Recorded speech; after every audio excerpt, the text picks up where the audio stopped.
Getting Rich with Jeremy James by David Henry Wilson, read by Andy Crane. Daddy's new car. Daddy had bought a new car.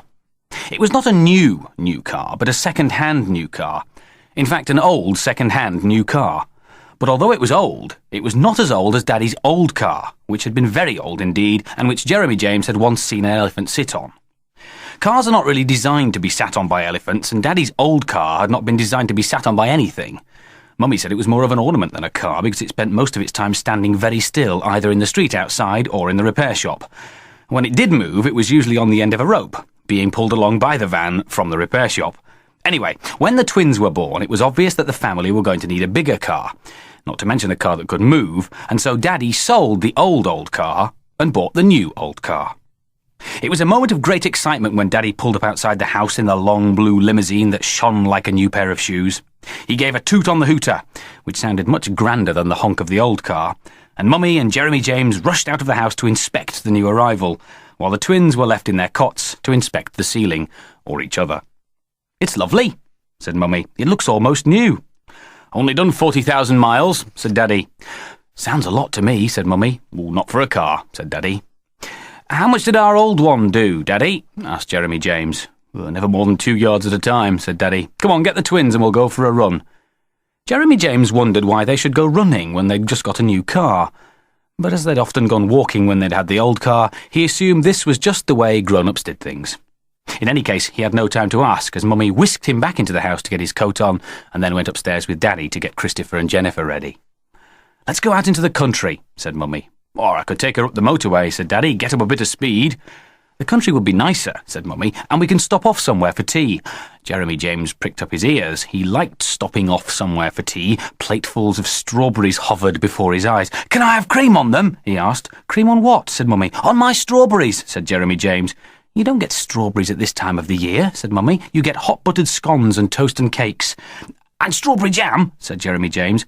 "And strawberry jam if you like," said Mummy. "With cream on it," said Jeremy James.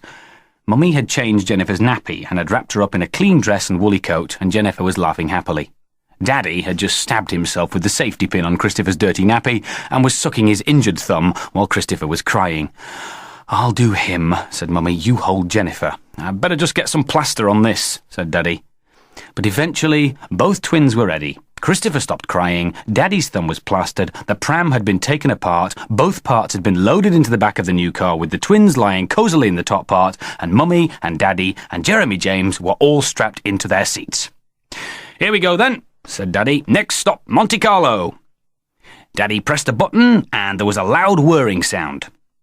Daddy stopped pressing the button and the loud whirring sound stopped too. Then Daddy pressed the button again and there was a loud whirring sound again. Daddy stopped pressing, and everything was very quiet. Just got cold," said Daddy, and pressed the button again. There was the same whirring sound, followed by the same silence.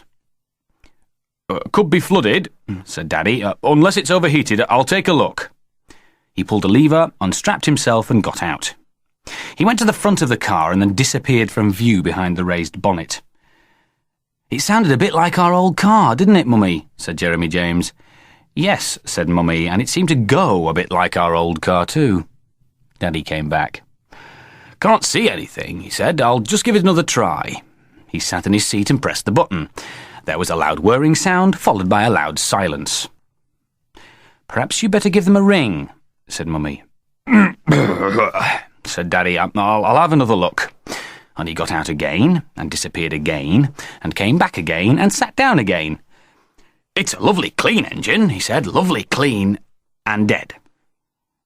"Why don't you give them a ring?" said Mummy. "One more try," said Daddy. "If I can just take it by surprise." He put his finger on the button, looked out of the window, and then suddenly pressed down. There was a loud whirring sound. Daddy kept his finger down, and the whirring sound gradually slowed till it became more of a wheezing than a whirring. Daddy took his finger off. There was silence. "Perhaps I'd better give them a ring," he said. From the back of a car came a howl that was even louder than the loud whirring sound had been. Jennifer had kicked Christopher, and Christopher was much easier to start than Daddy's car. Even though Jennifer had only kicked him once, his howl motor was running at full speed. "I'll get them back inside," said Mummy, "while you go to the phone box. Do you want to stay in the car, Jeremy James?" "Oh, yes, please," said Jeremy James. "Right, Daddy'll be back again in a minute."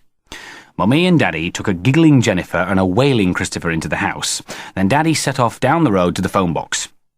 Jeremy James sat quietly in his seat, gazing at the starter button, the control panel, and above all, the steering wheel of Daddy's car.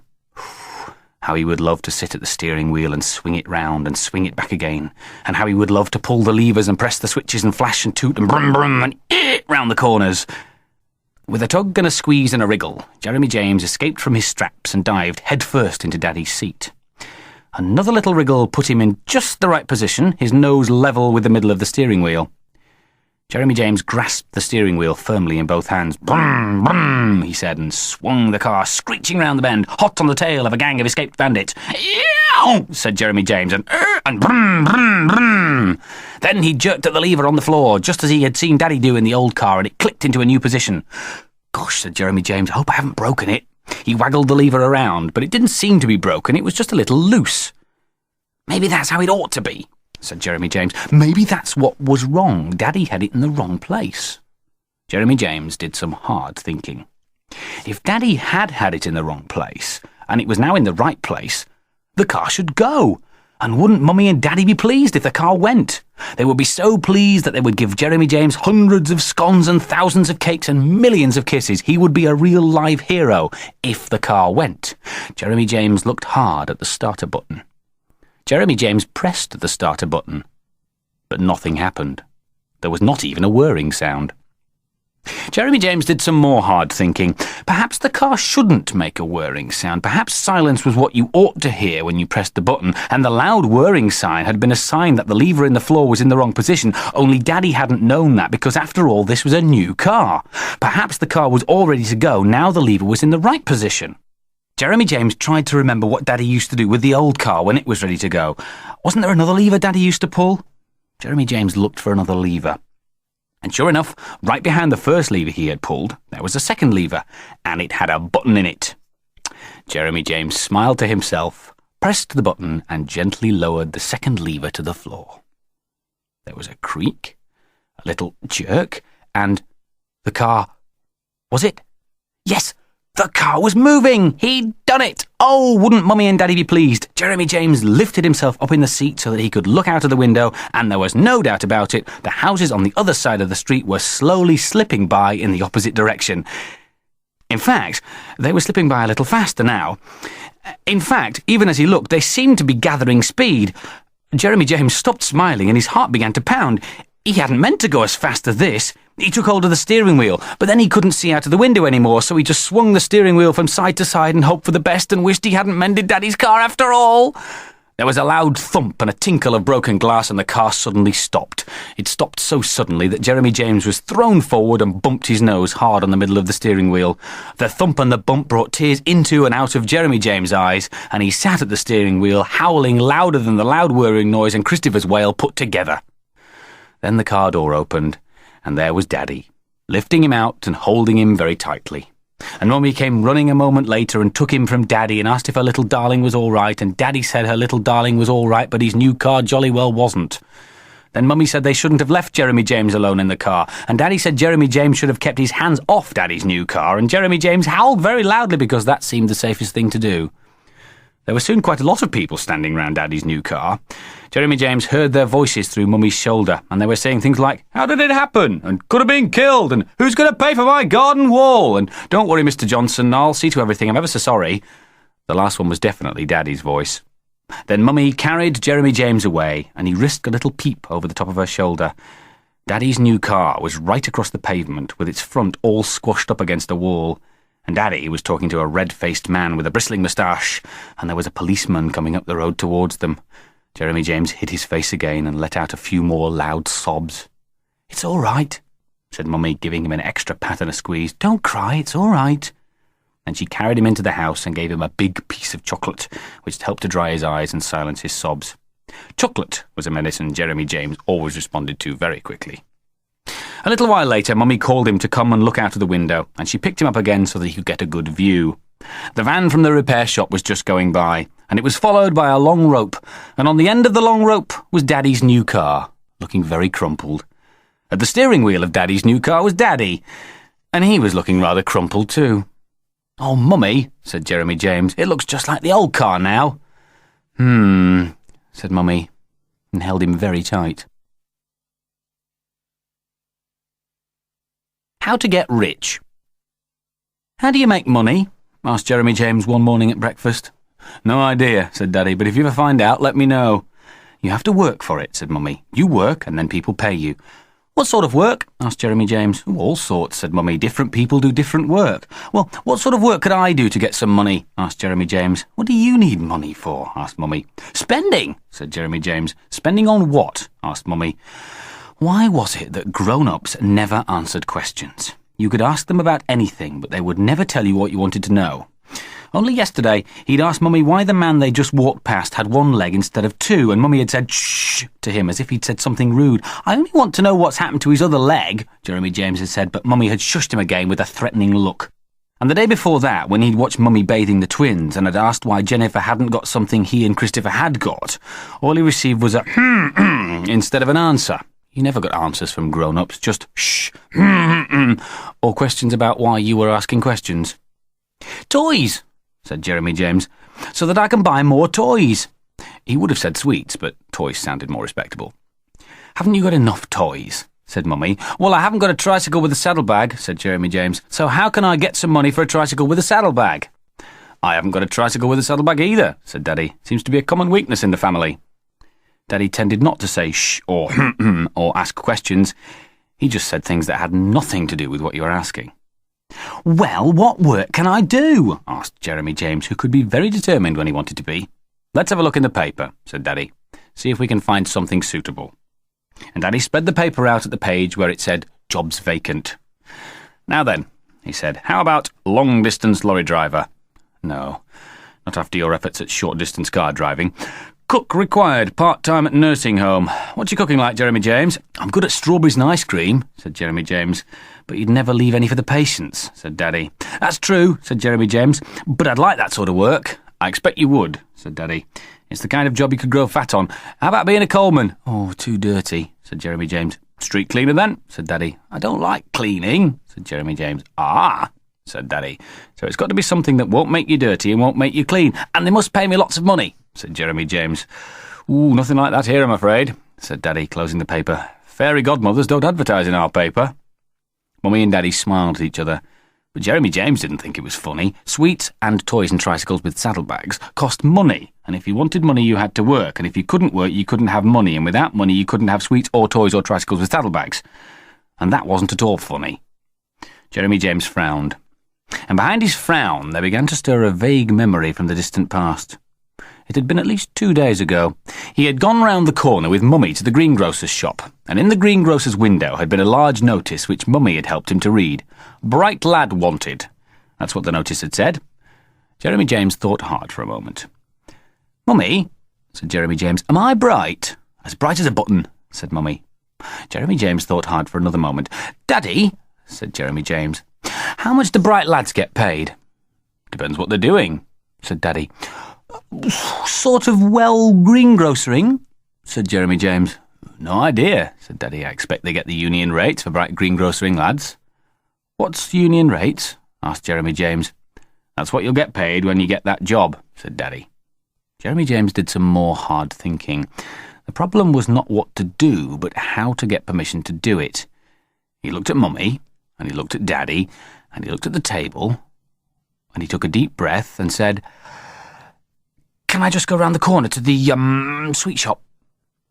To his surprise, Mummy gave him permission without asking a single question. "Good luck," said Daddy, as Jeremy James left the house. "But don't go into the road," said Mummy, "and come straight home afterwards." Jeremy James walked proudly and brightly up the street and round the corner to the greengrocer's shop. The notice was still in the window. Jeremy James puffed out his chest and marched in. "And what can we do for you?" asked a thin man in a brown coat with a face like a wizened apple. "I'm a bright lad," said Jeremy James. "Aha," said the wizened apple, "I can see that, but what can I do for you?" "Well, I've come for the job," said Jeremy James, so that I can get enough money for a tricycle with a saddlebag, and you should pay me onion rates. Onion rates, eh? Said the man in the brown coat. What's your name then, sonny? Jeremy James, said Jeremy James. That's a smart-sounding name, all right, said the man in the brown coat. But to tell you the truth, Jeremy James, we were really looking for someone a little older and a little bigger. I'll be getting bigger, said Jeremy James. I've grown quite a lot since last week. You'll be growing fast, I'm sure, said the man. You'll be growing at onion rates, won't you? But you see, we need someone to carry big loads of fruit and vegetables around, and he'd have to be able to carry them on a bicycle to the houses around here. Well, I could put them in my saddlebag, said Jeremy James, when I've got a saddlebag. And when you've got a tricycle, said the man. Yes, said Jeremy James. No, I don't think that would work, said the man, because there's an awful lot to carry. I'll get a big saddlebag, said Jeremy James, not too hopefully. In any case, said the man, you couldn't do the job till you had your tricycle, and you can't have your tricycle till you've done the job. It's what's called a vicious circle, or cycle. Jeremy James' head dropped down onto his chest like a cabbage too heavy for its stalk. I tell you what, said the man, you try and grow nice and quickly, and when you're as tall as my shoulder, come back and I'll give you the job. I'll never be as tall as your shoulder, said Jeremy James. If you eat plenty of fresh fruit and vegetables, said the man, you'll be up past my shoulder in no time, and I'll start you off myself. How's that? Come here, Jeremy James. Now, take this paper bag.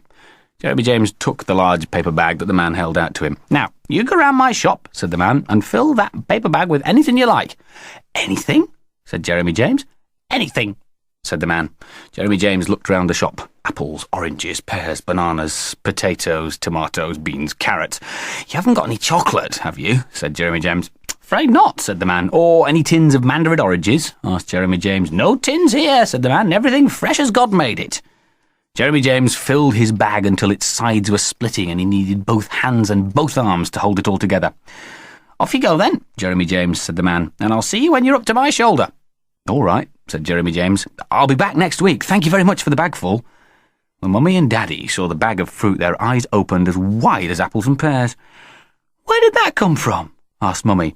I went for a job at the greengrocer's, said Jeremy James. Did you get it? Asked Daddy. Well, not exactly, said Jeremy James. He said I should come back next week when I'm as tall as his shoulder. Ah, said Daddy. And he gave you all this to help you grow? Yes, said Jeremy James. I'll be growing at onion rates. Well, that is a lovely lot of fruit, said Mummy, emptying the bag onto the table. Worth a small fortune. An idea came into Jeremy James' mind and lit up his eyes from inside. Well, it is mine, he said, but you can have it for nothing if you give me some money for it. Mummy looked at Daddy, and Daddy looked at Mummy. Fair enough, said Daddy. If you want free fruit, you must pay for it. How much are you asking? Said Mummy. It's worth a small fortune, said Jeremy James, but I'd like enough to buy a tricycle with the saddlebag. Oh, said Mummy. Now, that would be a large fortune. All right, said Jeremy James. Enough for a box of licorice all sorts. And, to Jeremy James' surprise and delight, Mummy agreed. 10 minutes later, Jeremy James was hurrying back up the road and round the corners of the sweet shop, and on his face was a smile as wide as a banana. It was the smile of a man who had done a good day's work. The christening. Christopher and Jennifer were to be christened. Jeremy James found the idea of christening a little difficult to understand.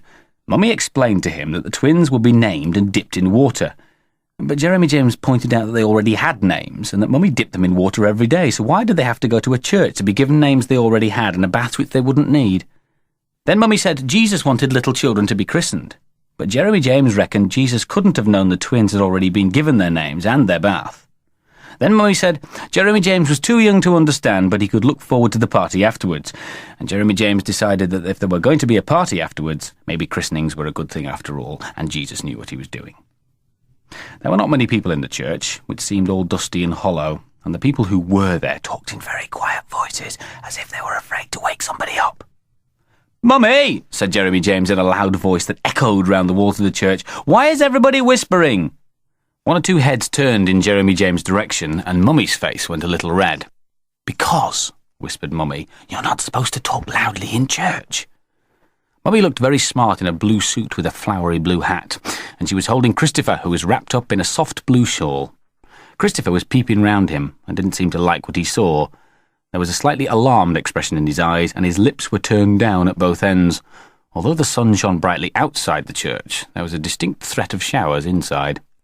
Daddy also looked very smart in his grey suit with a neat grey and white tie. He was holding a pink shawl to Jennifer, who giggled loudly as Daddy tickled her under the chin.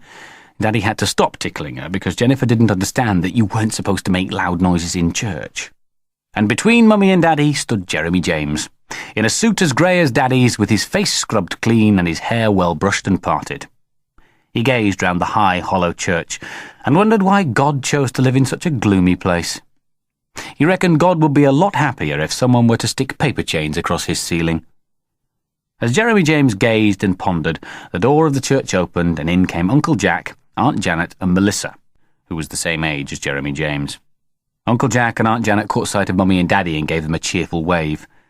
Melissa caught sight of Jeremy James and stuck out her tongue. Jeremy James screwed up his face, put his thumb to his nose and waggled his fingers. Just as he did so, the Reverend Cole hobbled up the aisle and drew level with Mummy. "Ah, good morning," said the Reverend Cole in a hollow, creaky voice and peered short-sightedly at Mummy.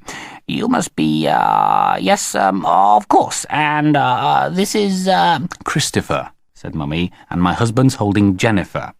"That's right," said the Reverend Cole. "Christopher and Jennifer. I must remember that." And the Reverend Cole peered short-sightedly at Jeremy James. What's this little girl's name?" "Jeremy James," said Jeremy James. "But Jeremy James," said the Reverend Cole, bending his tall, thin body over like a hairpin. That's an unusual name for a little girl." "I'm a little boy," said Jeremy James. That explains it," said the Reverend Cole. Now, when it's time, I want you and your family and friends to come to the back and gather round the font. All right? You can't miss it. So nice to see you, Christopher and Jennifer. 2 for the price of 1, eh?" And the Reverend Cole hobbled away to begin the service. The Reverend Cole always hobbled because he was very old and his legs were very rubbery. But today his hobble was mixed with a wobble, because yesterday, quite by accident, he had sat on a wasp and the wasp had stung him. The wasp, of course, had died, but the Reverend Cole had been left with a sore bottom. When the service began, the Reverend Cole spoke out in a very loud voice. Though Jeremy James wasn't sure what he was saying. Jeremy James whispered to Mummy that she should tell the man he wasn't supposed to talk loudly in church, but Mummy said, "Shh," and just then everybody started singing at the tops of their voices, "Blessed Jesus, here we stand." One moment you had to be very quiet, and the next moment you had to be very loud. That was typical grown-up topsy-turvy. "Blessed Jesus, here we stand," they sang, as if Jesus didn't know already. At last, after more singing, talking, mumbling, and one long silence when everybody was supposed to close his eyes, but Jeremy James didn't and nothing happened to him, the Reverend Cole eased himself out of the pulpit and trod painfully up the aisle. As Mummy and Daddy were carrying the babies, they had to be very close to the Reverend Cole and the big stone saucer in which the twins were to take their bath. There was no room for Jeremy James as well, so he found himself standing just behind the tall, stooping figure of the Reverend Cole. On the other side of the Reverend Cole stood Uncle Jack and Aunt Janet, and behind them, exactly level with Jeremy James, was Cousin Melissa. She was wearing pigtails and a red and white spotted dress, and she was carrying a doll with pigtails and a red and white spotted dress, and she thought she looked pretty, but Jeremy James didn't think she looked pretty. Jeremy James thought she looked ugly, and he thought her doll looked ugly too. It was a job to decide which was uglier, Melissa or her doll. "You both look ugly," whispered Jeremy James to Melissa, and pulled the doll's pigtail. "Stop it," said Melissa in a loud voice. Heads turned. "Shh," said Aunt Janet with a frown. "Jennifer, I baptize thee in the name of the Father, and of the Son, and of the Holy Spirit. Amen," said the Reverend Cole, and bent over the font like a giraffe picking daisies. He sprinkled her with water, and she came up smiling.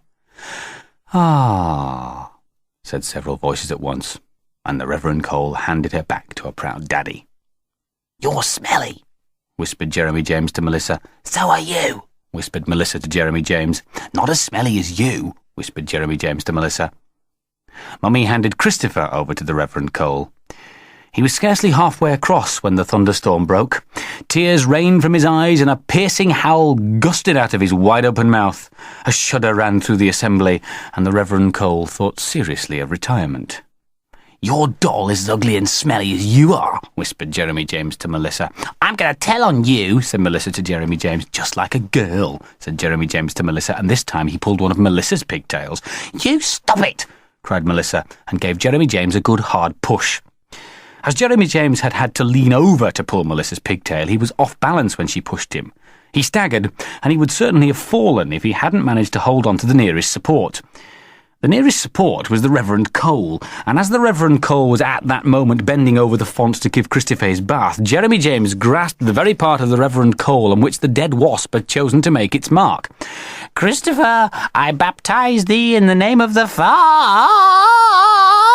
cried the Reverend Cole, and dropped the howling Christopher straight into the font. Mummy swiftly scooped her wet and wailing baby out of the water. The Reverend Cole stood trembling, with one hand clasped to his bottom and the other flapping uselessly in the air. Daddy gaped, Jennifer gurgled, and Jeremy James quickly squeezed in between Mummy and Daddy and stood very still, gazing up at the font. Oh dear, most unfortunate, lively little fellow," said the Reverend Cole. Perhaps you better hold him now." By the time the Reverend Cole had finished the service, Christopher's squalls had died down into occasional sobs, though they did flare up again when the Reverend Cole muttered, there's a good boy," and tried to pat him on the head. And by the time they had all got home, he had fallen into a deep, healing sleep, which Mummy piously thanked heaven for. The party was a great success. Jeremy James handed round platefuls of sandwiches and cakes and showed everyone how to eat them. Melissa was sick, and Uncle Jack and 2 other uncles each gave Jeremy James 10 pence on their way out. Jeremy James reckoned that Jesus really did know what he was doing when he invented christenings. "Could have been quite nasty," said Daddy when everyone had gone and they were left with nothing but memories and dirty dishes. "What on earth made him shout like that?" said Mummy, "and fancy dropping poor Christopher in the font." "He's obviously past it," said Daddy. "Should be made to lie down in green pastures, if you ask me."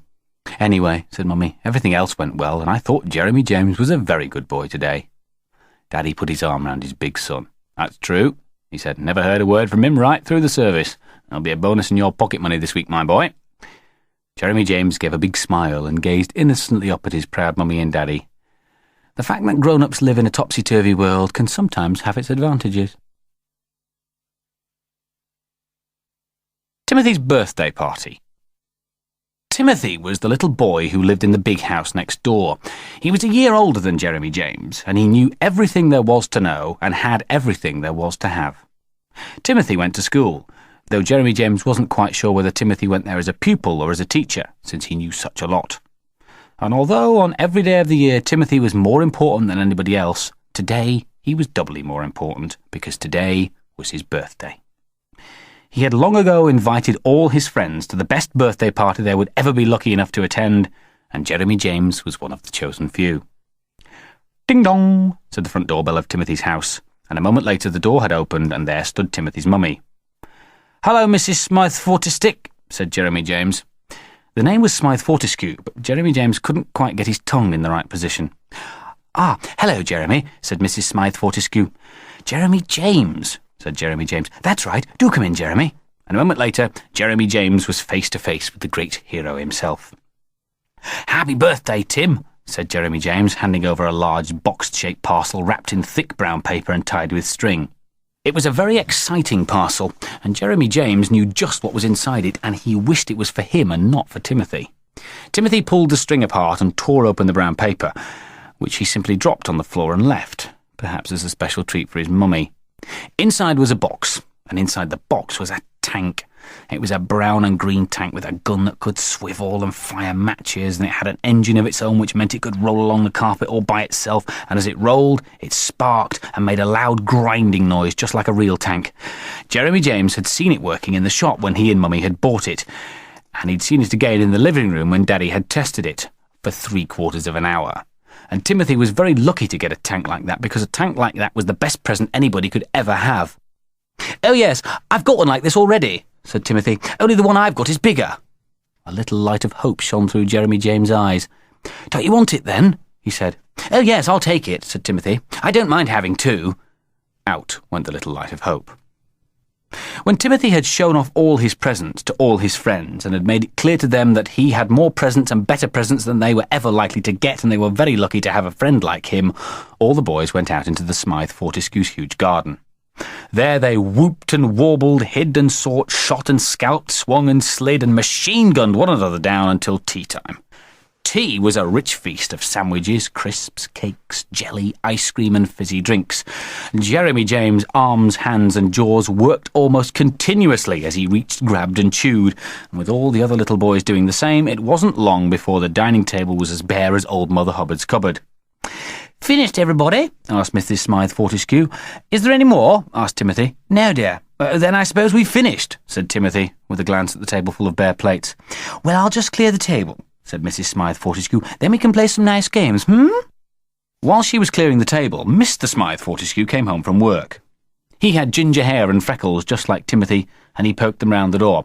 "Are you all enjoying yourselves?" he said. Nobody took the slightest notice of him, so he went out and wasn't seen again. "Games now, children," said Mrs. Smythe Fortescue, "and there are lovely prizes for the winners." "It's bars of chocolate," said Timothy, "and I'm going to win them all." "I hope I can win one," said Jeremy James as the prize bars emerged from the sideboard. "No, you're not allowed," said Timothy, "because it's my birthday." "Not much fun if we can't win," said Richard, a fat boy with a round red face. "I wouldn't win anyway," said Trevor, a tiny boy who'd already cried twice in the garden. "Hunt the thimble!" cried Mrs. Fortescue. "Everybody leave the room while I hide it." And everybody left the room, though Richard and Trevor tried to leave it together, which resulted in a rather squashed Trevor having his third cry of the day. "Ready!" called Mrs. Smythe Fortescue, and everybody re-entered the room, with Timothy pushing through the door first and Trevor and Jeremy James waiting until it was safe, which meant until Richard had gone in. "Who's warmest, Mummy?" asked Timothy. "Jeremy," said Mrs. Smythe Fortescue, and as Jeremy James turned round to tell her his name was Jeremy James, there was a blur of ginger, and Jeremy James found himself flat on his back next to the piano. "Got it!" shouted Timothy. "I got it! Here it is! I got it!" "Oh, well done, dear," said Mrs. Smythe Fortescue, "but try not to knock Jeremy down next time." Jeremy James rose to his feet and watched Timothy collect his bar of chocolate. "If he hadn't gone and knocked me over, I'd have had that chocolate," he said to little Trevor. "It's not fair." "Now we're going to stick the tail on the donkey," said Mrs. Smythe Fortescue. "I'll go last," said Timothy. "Right, now, who's going first?" said Mrs. Smythe Fortescue. "Come along, Jeremy." "Jeremy James," said Jeremy James. "That's right," said Mrs. Smythe Fortescue, tying the blindfold over his eyes and spinning him round twice. "There you are, Jeremy. Now try and put the tail on the donkey." There were hoots of laughter as Jeremy James proceeded to stick the tail on the donkey's nose. And the hoots of laughter continued as each boy in turn stabbed the donkey where it shouldn't have been stabbed. Trevor was the nearest, sticking it on the donkey's back leg, until Timothy received the blindfold. He walked straight up to the wall and without a moment's hesitation stuck the tail in exactly the right position. "Oh, well done, dear," cried Mrs. Smythe Fortescue, and Timothy collected his second bar of chocolate. "The blindfold wasn't on properly," said Fat Richard quietly. "I was winning that," said little Trevor sadly. "None of us'll win anything," said Jeremy James miserably. And as the afternoon went on, it looked as though he was going to be right. Timothy won all the memory games and all the guessing games, never making a single mistake. And when they played Murder in the Dark, Timothy insisted on being the murderer, which meant there were no prizes anyway, because if he knew who the murderer was, there was no game left. Jeremy James wished he could have been the murderer, because he would jolly well have murdered Timothy, and he would really have murdered Timothy, and no one would have cried a tear except perhaps Mrs. Smythe Fortesoup, or whatever her name was. Timothy also won musical chairs. He shouldn't have won it, because when he and a boy called Rodney were the last ones left, Timothy sat down before the music stopped, but his mummy saw that he'd sat down, and then she stopped the music. Everybody said this was unfair, but Timothy said it was his party, and his mummy said it was his birthday, and they should be nice to him, and it had been such a lovely party, and they shouldn't quarrel, and Timothy said if they didn't let him win, they could jolly well go home, and his mummy said, "There, darling," and gave him an extra bar of chocolate to comfort him, and then announced that the prize for the last game would be 3 bars of chocolate, which cheered everybody up. "I'm going to win it," said Timothy, which cheered everybody down. The game was musical statues. Mrs. Smythe Fortescue would play the piano, and when she stopped, everybody would stand still. But whoever moved after she had stopped would be out. The last one left would be the winner. As she started playing, all the boys started walking, and there were lots of determined faces moving round the room. But with each pause in the music, determination gave way to disappointment, and more drooping figures sat down next to the wall. Finally, there were just 3 boys left: Timothy, Trevor, and Jeremy James. Though twice Timothy had moved, but he said he hadn't, and his mummy didn't think he had either. Round they went to the merry tinkle of the piano, and Jeremy James could feel that Timothy was right behind him. He walked faster, but Timothy was still there. He walked slower, and the piano stopped. Bump! Jeremy James went flying, while Timothy, who had walked straight into him, stood as stiff as a candle on a birthday cake. "Oh, bad luck, Jeremy," called Mrs. Smythe Fortescue. "It wasn't bad luck," said Jeremy James. "He knocked me over." "Very bad luck," said Mrs. Smythe Fortescue. "On we go. I wonder who's going to win," said Jeremy James very loud, and slumped down onto the floor next to Fat Richard. "It's obvious who's going to win. He's going to win because she's going to let him win." "It's a rotten party," said Richard. "I wish I hadn't come." There were more merry tinkles from the piano, and then the music stopped. But just as it stopped, Jeremy James noticed something. And what he noticed was to make the rotten party into a good party after all. He noticed that Trevor had stopped quite still on the far side of the room, and Timothy had stopped quite still on Jeremy James' side. But whereas Trevor was standing on the shiny wooden floor, Timothy was standing on the edge of a round woolen rug. And the round woolen rug reached just as far as where Jeremy James was sitting, and the edge of it was a mere inch away from his right hand. And Jeremy James' right hand took an immediate decision. It grasped at the edge of the round woolen rug and gave it a quick, hard jerk. "He moved!" cried a dozen voices, and a dozen fingers pointed as Timothy wobbled, staggered, almost fell, and then righted himself and pretended nothing had happened. "I didn't," said Timothy. "I'm afraid you did, dear," said Mrs. Smythe Fortescue. "We all saw you," said Jeremy James. "It wasn't me," said Timothy. "It was the floor. The floor moved." "No, the floor couldn't have moved, dear," said Mrs. Smythe Fortescue. "It did," said Timothy. "The floor moved. I felt it. I know what it was. It was the rug." Jeremy James frowned. "Richard pulled the rug." Jeremy James stopped frowning. "It was Richard pulling the rug. It was, Mummy. Ask him. Richard pulled the rug, Mummy." "Now then, Richard," said Mrs. Smythe Fortescue, "is that true? Did you pull the rug, dear?" "No, I didn't," said Richard. "He did," said Timothy. "I didn't," said Richard. "Jeremy," said Mrs. Smythe Fortescue, "did you see Richard pull the rug?" "No, Mrs. Smythe Fortescue," said Jeremy James. "He couldn't have done, because I'm sitting right next to him and I'd have seen him. He didn't pull it, definitely." "Very well," said Mrs. Smythe Fortescue. "Here you are, Trevor. Come and collect your prize." And a dozen voices let out a loud cheer as Trevor collected his 3 bars of chocolate. "It's not fair," wailed Timothy. "They cheated. It's not fair." "Time for everybody to go home now," said Mrs. Smythe Fortescue. Timothy stamped his foot, stormed out of the room, up the stairs and into his bedroom, slamming the door behind him. Mrs. Smythe Fortescue was taking some of the children home by car, but Jeremy James, Trevor and Richard all lived nearby, so they left together. "Thank you for the nice party, Mrs. Smythe Fortescue," said Jeremy James before they went. "Glad you enjoyed it, Jeremy," said Mrs. Smythe Fortescue, giving each of them a balloon and a piece of birthday cake. "Jeremy James," said Jeremy James. "That's right," said Mrs. Smythe Fortescue. Jeremy James, Trevor and Richard walked together to Jeremy James' front gate. Trevor was loaded down with his balloon, his cake and his 3 bars of chocolate, but he had a very important question to ask before they parted company. "Richard," he said, "did you pull the rug?" "No," said Richard, "I didn't." "But I did," said Jeremy James, and as they all laughed, Trevor looked at his bars of chocolate, looked at Richard's face, looked at Jeremy James' face, and then looked at his chocolate again. "Here," he said, "I think we all deserve a prize." And he gave each of them a bar of chocolate. "Was it a nice party, dear?"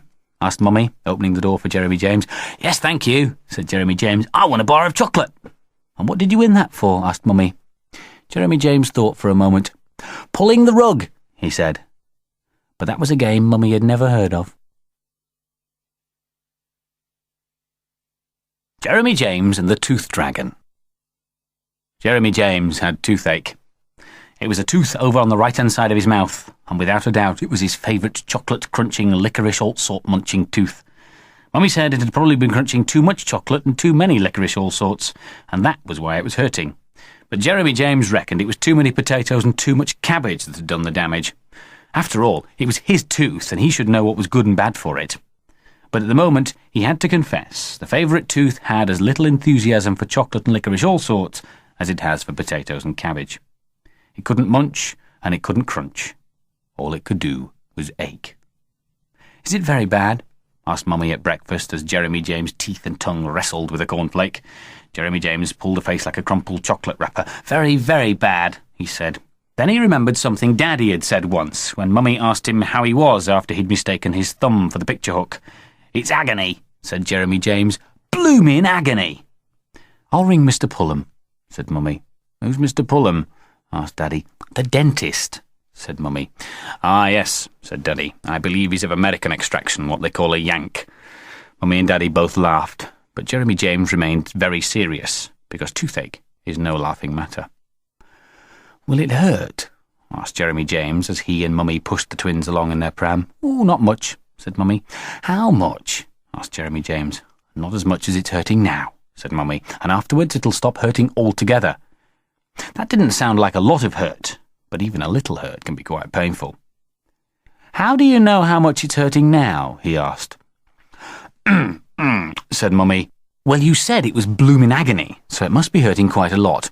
Anyway, you stop worrying about it, and if you're a good boy and you don't cry, I'll give you a nice little bar of chocolate afterwards." Jeremy James would have preferred a nice big bar of chocolate, but even a little bar was worth not crying for. Mr. Pullum, the dentist, was a jolly-looking man with a round face and round spectacles and a round body which was wrapped up in a long white coat. When the receptionist took Jeremy James into the surgery, leaving Mummy and the twins behind in the waiting room, Mr. Pullum was already smiling.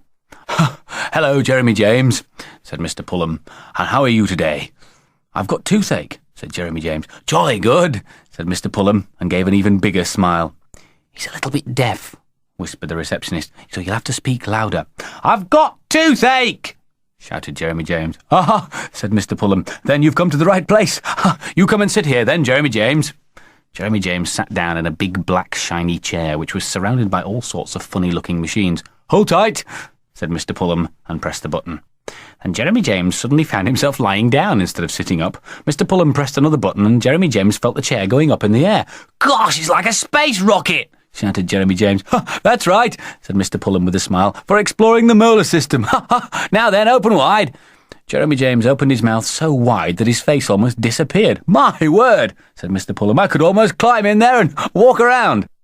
Then he poked and prodded Jeremy James' teeth until he came to the most important one, and this he poked and prodded even more than the others, which proved that it was a very special tooth. It also proved that the dentist knew just where to poke and prod. Said Jeremy James. "Aha!" said the dentist. And he straightened up and nodded his head. "Is that the one, Jeremy James?" he asked. "Yes," said Jeremy James. "I think I've been eating too many potatoes and too much cabbage." But the dentist didn't seem to hear, because he turned away and pulled over a long, sharp instrument which let out a loud "hum." "Now then," said Mr. Pullum, "what I'm holding here is a magic sword called a drill, and inside your tooth is a nasty little dragon whose name is Decay, and that dragon is busy eating your tooth, and that's what's hurting you. So, while the dragon's busy eating away, I'm going to creep up on him and kill him with this magic sword, only you must keep absolutely still, because if you move, he'll know we're after him, and he'll hide away, right?" "Right," said Jeremy James. "Open up again," said the dentist, "and let's catch the dragon in the cave." And Jeremy James opened up the cave till his chin nearly tickled his chest. Went the magic sword, and Jeremy James knew straight away that this was not the sort of magic he liked. It made a nasty noise, had a nasty feel, and gave off a nasty smell.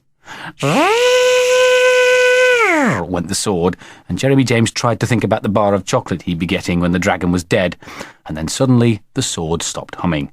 "That's it," said the dentist. "Killed him, as dead as a denture. Wash out now, Jeremy James." Jeremy James washed his mouth out and saw little bits and pieces of something disappear down the pan. "That didn't look much like a dragon," said Jeremy James. "Well, what's that?" said the dentist. "I said he didn't look much like a dragon," shouted Jeremy James. "Nor would you if you had a fight with my magic sword," said Mr. Pullum. "Now, you lie back again, because we're going to have to fill in the hole the dragon made." So Jeremy James lay back while the dentist put some funny-sounding, funny-tasting things in his mouth and did a little more poking and prodding and scraping. Jeremy James thought about his bar of chocolate again and decided that this was the easiest way of getting chocolate that he'd ever come across. All he had to do was lie still with his mouth open. And he reckoned he could lie still with his mouth open all day long if necessary. If Mummy were to offer him a really giant bar of chocolate, he could even break the world record for lying still with his mouth open. "Good lad," said the dentist, taking all the funny things out of Jeremy James' mouth. "Rinse it out again." The dentist went with Jeremy James to the waiting room where Mummy sat holding Christopher in one arm and Jennifer in the other. She was joggling them up and down, and Jennifer was giggling, and Christopher was scowling. "All done," said Mr. Pullum. "Best patient I've had all day. He's as bright as a gold filling, aren't you, Jeremy James?" Well, it was quite easy, said Jeremy James. I just thought about my bar of chocolate. What's that? Said the dentist. Now then, nothing to eat for 2 hours, and stay off the sweeties, Jeremy James, eh? Dragons always like sweet things, and you don't want any more dragons in there, do you? Well, no, but... Jeremy James didn't finish his sentence because he wasn't quite sure what he wanted to say, and even if he had been, the dentist probably wouldn't have heard anyway. Mummy, said Jeremy James as he and Mummy pushed the twins homewards in the pram, will I have a bar of chocolate every time I go to the dentist's? I shouldn't think so, said Mummy. You heard what the dentist said. Chocolate's bad for your teeth. But if I do get another dragon in there, will you give me a bar of chocolate for not crying? Maybe, said Mummy. Which was another typical Mummy reply. Let's hope you won't get any more dragons, though. You don't want any more of that blooming agony, do you? And Jeremy James had to admit that he would prefer to do without the blooming agony. But on the other hand, lying still with your mouth open was such a nice way of earning chocolate, and if you had to have a dragon in your mouth before you could not cry at the dentist, well, maybe, said Jeremy James. We'll see. The strike. Mummy, Jeremy James and the twins were out for a walk. The twins sat cushioned in their pram like a prince and princess in their carriage. Jeremy James pretended he was a racing driver and pushed them as fast as he could, and Mummy occasionally steered or braked when silly pedestrians got in the way. Of course, Mummy didn't know that Jeremy James was the world champion driver who could deliberately miss toddlers, old men and fat ladies by a couple of inches when he wanted to, otherwise she would never have interfered. They had almost reached the park when they heard the distant oompa, oompa of a brass band, and as Jeremy James wanted to see the soldiers, they walked on in the direction of the sound. However, there were no soldiers at all, but a band and a large crowd of ordinary men and women, carrying banners and shouting things like, "We want more," and "We want it now," and "Up with our wages," and "Down with the government." Mummy explained to Jeremy James that these were workers and they were on strike. Jeremy James wanted to know what on strike meant, and Mummy explained that it meant not working. Then Jeremy James wanted to know how you could be a worker and not work, and Mummy said that was a very good question. One of the workers who wasn't working got up in a box and shouted out, "Brothers!" till everyone was quiet. Jeremy James frowned in disbelief. "They can't all be his brothers," he said to Mummy. "They'd never be able to get into the house." "They're not his real brothers," said Mummy. "It's just a way of talking." Jeremy James thought it was a silly way of talking, but as these were workers who didn't work, it was hardly surprising that they were also brothers who weren't brothers. Jeremy James wondered if the women were sisters who weren't sisters. "Brothers," said the man on the box, "we need more money, we deserve more money, and we shall get more money." Everybody cheered, and Jeremy James cheered too, because he felt exactly the same way about his money. The man on the box went on to say that he was getting the same money as somebody else, but he should be getting more. Then a moment later he said somebody else was getting more money than he was, and that wasn't fair. And after that he said he didn't want more money than other people, but he and other people should all have more money than everybody else, and nobody should have less than other people, but everybody should get more, and then it would be fair. Jeremy James found it all rather hard to follow, but he cheered all the same because he was sure the man on the box was on his side. On the way home, Jeremy James asked Mummy quite a lot of questions.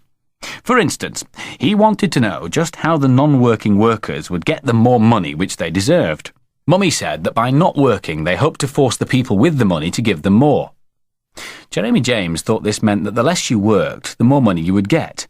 But Mummy said it was all very complicated, and so Jeremy James reckoned it was just another way of talking, like the unworkers and the unbrothers. "Why doesn't Daddy go on strike?" asked Jeremy James. "Then he could get more money too." "If Daddy went on strike," said Mummy, "nobody would notice any difference." That was also pretty hard for Jeremy James to understand. It seemed to him that there would be a big difference between Daddy locked away in his study and Daddy sitting on the carpet playing trains and soldiers and cowboys. But grown-ups have their own ways of talking and thinking, and Jeremy James could only shake his head and wonder if, when he grew up, he would think as grown-ups do. At tea, Jeremy James sprang a little surprise on Mummy and Daddy. Mummy asked him to go and fetch a pot of jam. "No," said Jeremy James. "Pardon?" said Mummy. "I'm on strike," said Jeremy James. Mummy and Daddy looked at each other. "This is very sudden," said Daddy. "You might have given us a warning." "I only just decided," said Jeremy James. "I think I deserve more money." Aha, said Daddy, don't we all? And I'm not going to do any more work, said Jeremy James, until my wages go up. You better get that jam yourself, dear, said Daddy to Mummy. We've got an industrial crisis on our hands. Now then, Jeremy James, what sort of wages were you thinking of? £100 a week, said Jeremy James. £100 and fourpence. And fourpence, said Daddy. Phew, that's pretty steep with that fourpence. Well, I think I deserve it, said Jeremy James, and other people shouldn't get more than me. You mean, said Mummy, you're not going to do any more work at all? No, said Jeremy James, except I might go outside and wave a flag and talk. Who to? Asked Daddy. Some of the brothers, said Jeremy James. You know, the brothers who aren't brothers. Ah, said Daddy, those brothers. When tea was finished, Mummy and Daddy cleared the table and Jeremy James went and sat in the armchair. Mummy and Daddy knew it was no use asking him to help, because people on strike don't help anyone. They just unwork until they get their money. He could hear them talking and laughing in the kitchen as they washed the dishes, and he smiled to himself, because with £100 and fourpence he could buy tons and tons of chocolate and toys and sweets, as well as a tricycle with a bell and a saddlebag, and all he had to do for the money was nothing. Just hours and hours of nothing. Life couldn't be simpler. At bedtime, Jeremy James kissed Mummy and Daddy goodnight, and, as they hadn't made any further mention of his strike or his money, he asked them when he would be getting his £100 and fourpence. Can't tell you yet, said Daddy. There'll have to be negotiations and committees of inquiry first, and we may even have to go to arbitration. Daddy always liked to make up long words when he didn't want to answer questions. Mummy just said, and we'll see, and good night, dear. As he lay in bed, Jeremy James wondered whether perhaps he shouldn't have asked for a bit more money. £100 and fourpence had seemed a lot at the time, but there must be people who got even more than that, and the man on the box had certainly said it wasn't fair if anybody got more than, or was it less than, anybody else. However, Jeremy James decided that if £100 and fourpence wasn't enough, he could always go on strike again later. The next morning, Mummy sprang a little surprise on Jeremy James. There was no breakfast. No breakfast? Said Jeremy James. I'm on strike, said Mummy. Sorry, you'll have to go without. Sitting at the table was Daddy, and sitting in front of Daddy was a slippery fried egg and a crisp slice of bacon. Oh, no use looking at mine, said Daddy. You'll have to get your own. But I can't cook egg and bacon, said Jeremy James. Awful, isn't it? Said Daddy. Let's hope Mummy's strike won't last too long. Couldn't you cook it for me? Asked Jeremy James. Sorry, said Daddy. I'm on strike too. Jeremy James frowned. After all, if everybody went on strike, who was going to do the work? Well, what should I have for my breakfast? He said. Oh, don't ask me, said Mummy. That's up to you, said Daddy. You can help yourself to a glass of water, can't you? For breakfast, Jeremy James had a glass of water and a very dry crust of bread which he found at the bottom of an otherwise empty bread bin. It wasn't a very nice breakfast. After the not very nice breakfast, Jeremy James waited to be told to go and do his number 2. He had been looking forward to saying, "No, I'm on strike." But Mummy and Daddy did not seem in the least bit interested. Mummy was reading a magazine and Daddy was reading the paper, and hours went by. "Aren't you going to tell me to do my number 2? Said Jeremy James. "Of course not," said Mummy. "We're on strike." That was certainly not the conversation Jeremy James had looked forward to. Slowly and rather miserably he made his way upstairs. When he had not done his number 2, and had not washed his face and not brushed his teeth, he looked round for his clothes. His dirty clothes were still where he had left them last night, but there were no clean clothes anywhere. "Mummy," called Jeremy James, "I can't find any clean clothes." "I don't suppose there are any," called Mummy. "You'll have to wear your dirty ones." "But they're all muddy and horrible," called Jeremy James. "You'd better wash them out then," called Mummy. "I'm on strike." Jeremy James went downstairs again. "Still in your pyjamas?" said Daddy. "You do look miserable," said Mummy. "What's the matter?" "I didn't know you were going on strike," said Jeremy James. "I thought it was just going to be me." "Well, you gave us an idea," said Mummy, "and it does make life easier when you don't have to work, doesn't it?" "When is your strike going to finish?" asked Jeremy James. "When I get what I want," said Mummy. "What's that?" asked Jeremy James. "I thought I'd ask for the same as you," said Mummy. £100 and fourpence. We should both get the same, otherwise it wouldn't be fair. Jeremy James saw a glimmer of hope. "Is Daddy going to give it to you?" he asked. "No, you have to give it to me," said Mummy. "I'm only not working for you. I'm still working for Daddy and the twins." "But," said Jeremy James, "I haven't got £100 and fourpence." "Ah," said Daddy. "Now I've had an idea about that. Supposing, Jeremy James, you were to end your strike, but instead of paying you your £100 and fourpence, I gave it to Mummy instead. Then it would be just like you paying Mummy, and so she could end her strike as well. How does that, strike you?" Jeremy James thought about it, and the more he thought about it, the better it seemed. "Will I be able to have my breakfast then?" he asked. "Of course," said Daddy. "That's part of the agreement." "And clean clothes?" said Jeremy James. "So long as you agree to the terms," said Daddy. Jeremy James gave a smile as wide as a rasher of bacon, and his eyes shone brightly as a new fried egg. "Yes, please," he said. "There you are," said Daddy. "All that's needed is goodwill and good sense on both sides, and industrial relations are as simple as ABC."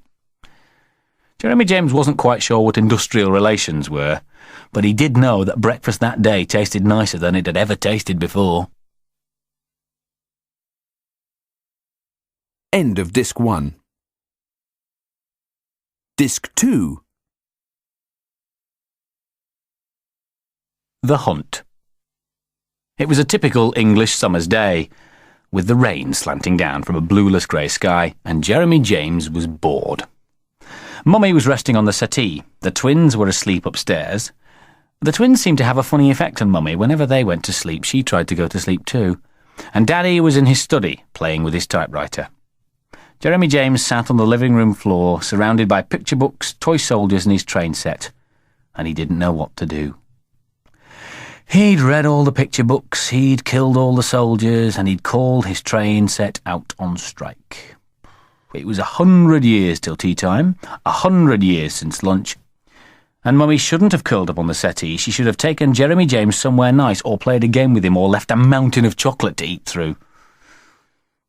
"Tch," said Jeremy James nice and loud, and watched Mummy's eyes in the hope that they might flicker open, but Mummy's eyes remained firmly closed. He said, but still there was no attention. If I was Christopher or Jennifer, thought Jeremy James, I could open my mouth and howl, and then Mummy would jump up and hug me and ask me what's the matter. But if I open my Jeremy James mouth and howl, all I shall get is a telling off.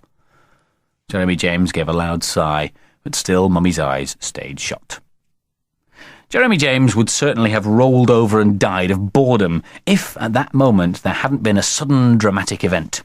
The room was entered by a loud buzz, and in the middle of the buzz, carrying it all over the living room, was a nasty, bad-tempered, thoroughly dangerous wasp.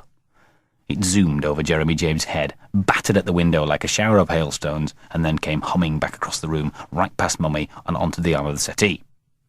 Surely Mummy would wake up now, with all that noise. But no, Mummy had heard nothing, and she couldn't know that just a few inches away from her leg crawled a yellow and black striped monster that might attack her at any minute. Perhaps he should wake her up and warn her. But would she be pleased or not?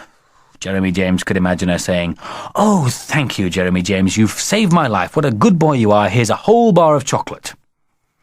But he could also imagine her saying, or fancy waking me up for that. It was a difficult decision to take, but he didn't have to take it, because abruptly the wasp took off again and made a wasp line for the window, and there it stayed, crawling up and down the glass, no doubt pleased to be out of the pouring rain. Jeremy James tiptoed across the room and stood near, but not too near, the window. The wasp didn't look quite so dangerous when it wasn't flying. In fact, it looked rather silly. It was waggling its black feelers up and down, and its little wings were as thin as tracing paper, and the yellow and black bit hardly seemed to belong to the wasp at all. It was just being dragged along behind, like Jeremy James when he went shopping with Mummy. Jeremy James decided that without its buzz, the wasp was a bit of a disappointment. He took one step nearer the window, stretched out his arm, stretched out a finger, and bzzz went the wasp and whined straight past Jeremy James' left ear, so close that he even felt the draught. Jeremy James jumped back, and his heart was going thumpety-thumpety-thump. Wasps were dangerous. And this wasp was particularly dangerous because it was the sort of wasp that made you think it was silly, but then suddenly leapt out at you when you weren't expecting it. Jeremy James reckoned a wasp like that could do a lot of damage if it was allowed to go on tricking people, and the person who managed to rid the world of such a dangerous animal would be a real hero worthy of 100 bars of chocolate. The wasp continued to whiz from one side of the room to the other. It would take a lot of catching, a wasp that could whiz like that. But on the other hand, wouldn't Mummy and Daddy be pleased when he showed them its dead body? Especially when they knew what a dangerous wasp it had been. Now, what could he use to kill it with? Mummy usually trod on insects she wanted to kill, but you couldn't tread on an insect that was whizzing round the room. The wasp hurtled past Jeremy James' right ear, and Jeremy James almost fell over as he got out of the way. This wasp was really looking for trouble, and it was going to be a question of who caught whom first. Jeremy James had an idea. He couldn't lift his leg up that high, but he could certainly lift his arm, and if he put his slipper on the end of his arm, well, the wasp wouldn't know the difference. Jeremy James stood in the middle of the room, slipper in hand, and waited. Zoom came the wasp. Swish went the slipper, but the wasp was already a mile away. It was not going to be easy. Jeremy James tried a few random swishes in the hope that the wasp might accidentally bump into the slipper, but his arm soon got tired and the wasp didn't have any accidents, so Jeremy James stopped swishing. Then Jeremy James lost sight and sound of the wasp. The room was completely silent, save for the gentle rise and fall of Mummy sleeping. Where was the enemy? Jeremy James stood quite still, his eyes jerking as he scanned the ceiling, walls, floor and furniture. Had it gone? Was it hiding? Was it fast asleep somewhere? Did wasps go to sleep? Jeremy James didn't like the silence. The wasp's buzz was nasty, but its silence was nastier. For all he knew, the wasp might be sitting just a couple of inches away, watching him and planning to sting him just when he wasn't looking. At least when it was whizzing around, you knew where it was, but if you didn't know where it was, it could be anywhere. It could even be on Jeremy James himself. Jeremy James had a quick look down at his body and legs, then he twisted round to look at the back of his legs. No wasp. He humped his shoulders up and down. No buzz. All the same, he didn't feel very safe. Very slowly and carefully he padded around the room, slipper held high and eyes darting from side to side. The wasp was not on the window. The wasp was not on the settee. The wasp was not on Mummy. The wasp was not on either armchair. The wasp was not on the sideboard. The wasp was not... But it was! It was there! On the mantelpiece! To be precise, it was on the vase of flowers on the mantelpiece, waggling its feelers and ducking its silly black head. And it hadn't seen Jeremy James. It had no idea that it had been spotted, and it had no idea that Jeremy James was now creeping up behind it, slipper raised and a heart pounding. Jeremy James padded closer and closer, an inch at a time, until he could actually see the wasp's black eyes and yellow cheeks and its striped shopping bag quivering a little behind it. This was the most dangerous wasp that had ever lived, and the safety of the world depended now on Jeremy James and his slipper. The great hunter paused, gathered all his strength together, and then in one swift movement brought his mighty weapon down on the back of his deadly enemy. What happened next came as a terrible shock to Jeremy James, to his Mummy, and above all to the wasp. There was a shattering crash as the vase came tumbling down from the mantelpiece and smashed to bits on the hearth below. In no time, there were flowers and pools of water all over the living room carpet, and Mummy had leapt off the settee with a face as white as a snowdrop. "What was that?" she had said. "What on earth was that?"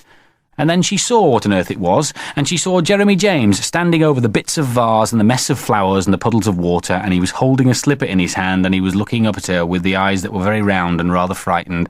Before she could say a word, Daddy came bounding in. "What on earth was that?" he said. "I thought I heard a... Good Lord!"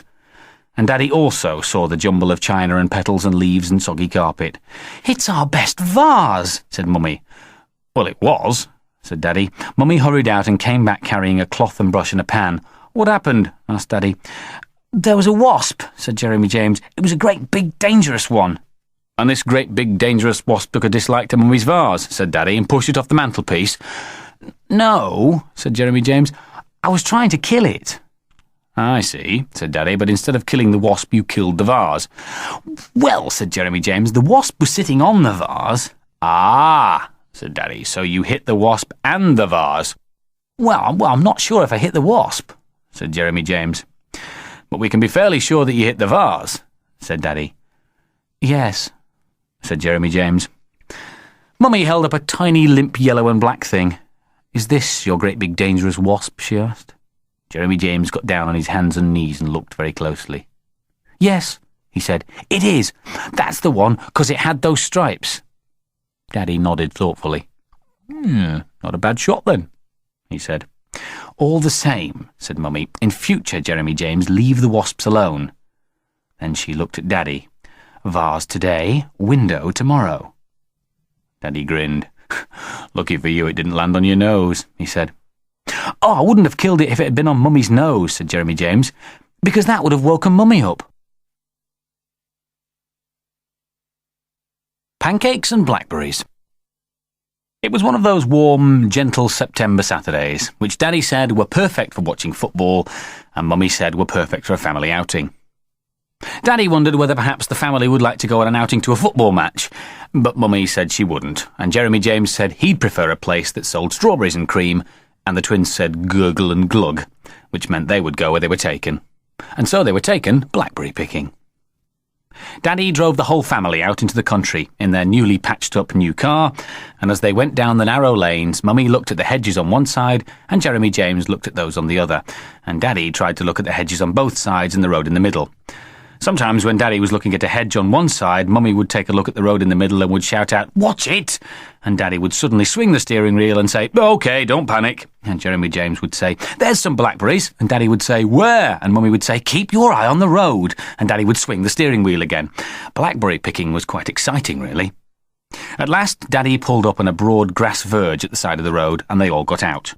Mummy put the twins in the pram, and Daddy fetched the baskets and sticks from the back of the car. The sticks were for pulling down brambles that were out of reach. All along the side of the road, the hedges were full of ripe berries. But what had attracted Jeremy James' attention was a tree-lined path just behind where Daddy had stopped the car. It was a very interesting path, because you couldn't see where it led to. "Can I go and pick blackberries down there?" asked Jeremy James, and Mummy nodded, so off he went. "Don't go too far away," called Mummy. Jeremy James wondered how far away too far away would be, but he just called out, "I won't," and carried on running. There were no blackberries at all along the tree-lined path, but as there was a bend in the path, Jeremy James trotted on, because, as Mummy kept saying to Daddy when Daddy took his eyes off the road, you never know what's round the bend. Round the bend, in fact, there were more trees and more bends, but still no blackberries. The only exciting thing along this path was the huge collection of what Daddy had once called pancakes. Pancakes were cows number 2, and a lot of cows had been along this path. Jeremy James quite enjoyed leaping over or swerving round the pancakes, because they were all very dangerous, even the old dried ones. If your foot just touched a tiny piece, there was certain to be a terrible explosion and the whole world would go up in flames. You had to be very strong and very brave and very clever to avoid dangerous pancakes like these. At last, the tree-lined, pancake-carpeted path came to an end, and Jeremy James found himself in front of a high wooden gate, which led into a huge green field. And on both sides of the gate, and all round the huge green field, there were thousands and thousands of blackberry bushes, covered in millions and millions of blackberries. The blackberries outside the field were big and juicy, but the blackberries inside the field were even bigger and even juicier, and those, Jeremy James knew straight away, were without doubt the best blackberries in the world. Jeremy James reached through the bars of the gate and picked a berry. He popped it into his mouth. It was the sweetest, yummiest berry he had ever tasted. A second berry merely confirmed the impression made by the first, and a third berry merely confirmed the impression made by the second. Jeremy James could already taste the fruits of his labour as he squeezed through the wooden bars and into the green field. What he had not noticed from the outside, because they had been hidden from view by thick brambles, was a herd of cows in the green field. Most of them were on the far side, but there were a few fairly close, peacefully chewing the grass and swishing their tails from side to side. Jeremy James did not have a very high opinion of cows. They always moved so slowly, and they just chewed and stared and did their number 2 all over the place, and they said nothing but moo. Cows were boring animals. You never saw cows at the zoo because they just weren't interesting enough. You saw elephants at the zoo because they were huge and tough and could whiffle things up with their noses. And you saw lions and tigers because they could run fast and could roar. And you saw snakes and wolves and crocodiles because they were deadly and frightening and interesting. You never saw boring old cows. Jeremy James shouted, "Moo!" at the cow that was nearest to him. But it just stood and blinked and went on chewing. The only dangerous thing about cows was their pancakes. But even they weren't interesting, just soft and smelly, like the twins' nappies. "Moo!" said Jeremy James again, and stepped carefully towards the brambles. The blackberries hung in glossy clusters from the bushes, and Jeremy James found it very hard to keep his eating up with his picking. But the most difficult part was avoiding the thorns. If you got pricked with one of those, you would go to sleep for 100 years, and so you had to be very strong and very brave and very clever to keep your fingers away from them. Only a world champion picker could do it. There were at least a dozen blackberries in Jeremy James' basket, and at least 3 dozen in his tummy when he decided to have a rest. Blackberry picking is quite hard on the arms, let alone on the jaws, and so he turned round to talk with the cows. Some of them had come closer now, and there was one that was standing right in the middle of the field and was actually looking in Jeremy James' direction. "Moo! Moo!" cried Jeremy James, but the cow neither mooed nor moved. It just stood there and stared. "Cows are boring!" cried Jeremy James. "Moo! Moo!" The cow stood still as a bottle of milk. "You're too stupid even to be in a zoo!" cried Jeremy James. "Moo! Moo! Zoo! Zoo!" The cow suddenly lowered its head slightly and made a funny movement with his foot, as if wiping it on the grass. "It stepped into a pancake," giggled Jeremy James. "Moo! Moo! Poo! Poo!" The cow stopped wiping its foot and took a few steps towards Jeremy James. Jeremy James stopped shouting poo-poo and watched the cow. The cow watched Jeremy James. "She knows what I'm saying," thought Jeremy James. "I can really speak cow language." He took a deep breath, puffed out his chest till it was as round as a pancake, and let out the loudest moo ever to pass the lips of an uncow moo speaker. This seemed to have an extraordinary effect on the cow in the middle of the field, for it suddenly lowered its head almost to the ground and began running at full speed straight towards Jeremy James. For a quarter of a second, Jeremy James stood watching the running cow, and in that quarter of a second, a voice in his head told him that even if cows couldn't run, this one jolly well could, and if he didn't want to end up as a blackberry pancake, he had better start running too. Jeremy James dropped his basket and his stick and dashed towards the gate. Behind him, he could hear loud thumps and a noise like a speeded-up daddy's snore. He dived headfirst under the lowest wooden bar and scrambled out onto the path. Then, without stopping to look behind him, he raced away with legs whirling like propellers, and they carried him at a world record speed over the pancakes, past the trees, round the bends, onto a grass verge and into Daddy's arms. "Oof!" said Daddy. "And where are you running to?" "It's a cow," said Jeremy James, with a puff and a pant. "A great big cow." "Cows won't hurt you," said Daddy. This one will," said Jeremy James. "I said something it didn't like, and it ran after me. If I hadn't dived under the gate, it would have gobbled me up." "What did you say to it?" asked Daddy. "Moo," said Jeremy James. "Oh, that sounds a reasonable thing to say to a cow," said Daddy. "Where's your basket?" "I left it there," said Jeremy James. "And my stick. I dropped them when the cow ran after me." "Jeremy James," said Mummy, "cows don't run after people." "This one did," said Jeremy James. "Come on, let's go and get your basket," said Daddy. Daddy took Jeremy James' hand and they walked back up the path together. "Now where is it?" asked Daddy. "In the field," said Jeremy James. Daddy looked over the brambles at the cows quietly chewing the grass. "Wait here, then," he said, and climbed up the gate.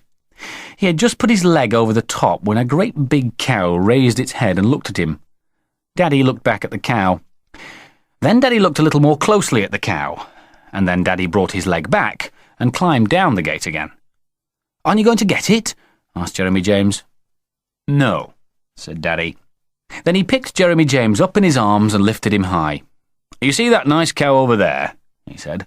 "Well, it's got an udder underneath, like a glove turning into a balloon. But that not-so-nice cow over there hasn't got an udder. And do you know why? Because he's not a cow at all. He's a bull. And if you ever see a bull in a field, Jeremy James, keep out, right?" Daddy humped Jeremy James over his shoulder and set off back down the path.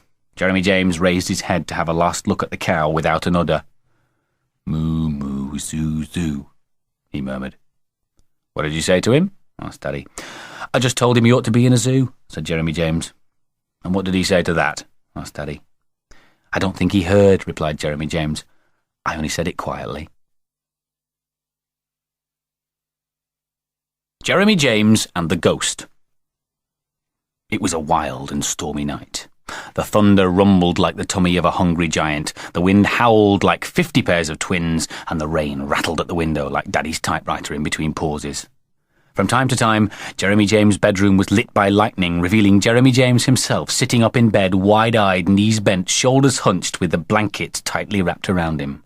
Crash, thump, rumble, rumble went the thunder, and the curtains blew high into the room, whirling and flapping like ghosts chained to the wall. Jeremy James knew that they were curtains, and he knew that curtains are curtains and ghosts are ghosts, but he couldn't help wondering whether perhaps ghosts might disguise themselves as curtains, and whether perhaps these particular curtains might not be the ideal sort of curtains for ghosts to disguise themselves as. Bang, bump, grumble, grumble went the thunder, and Jeremy James wished he hadn't watched The Haunted House on television that evening.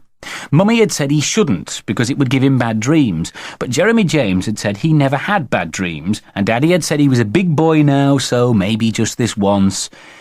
But Jeremy James didn't feel like a big boy now, and he was having very nasty dreams, even though he wasn't asleep. All those creaking doors and dark shadows and floating figures and loud screams and whispering voices and wild stormy nights just like this one. What was that? Jeremy James sat up even more than he had been sitting before. Creak, said the floorboards outside his bedroom door.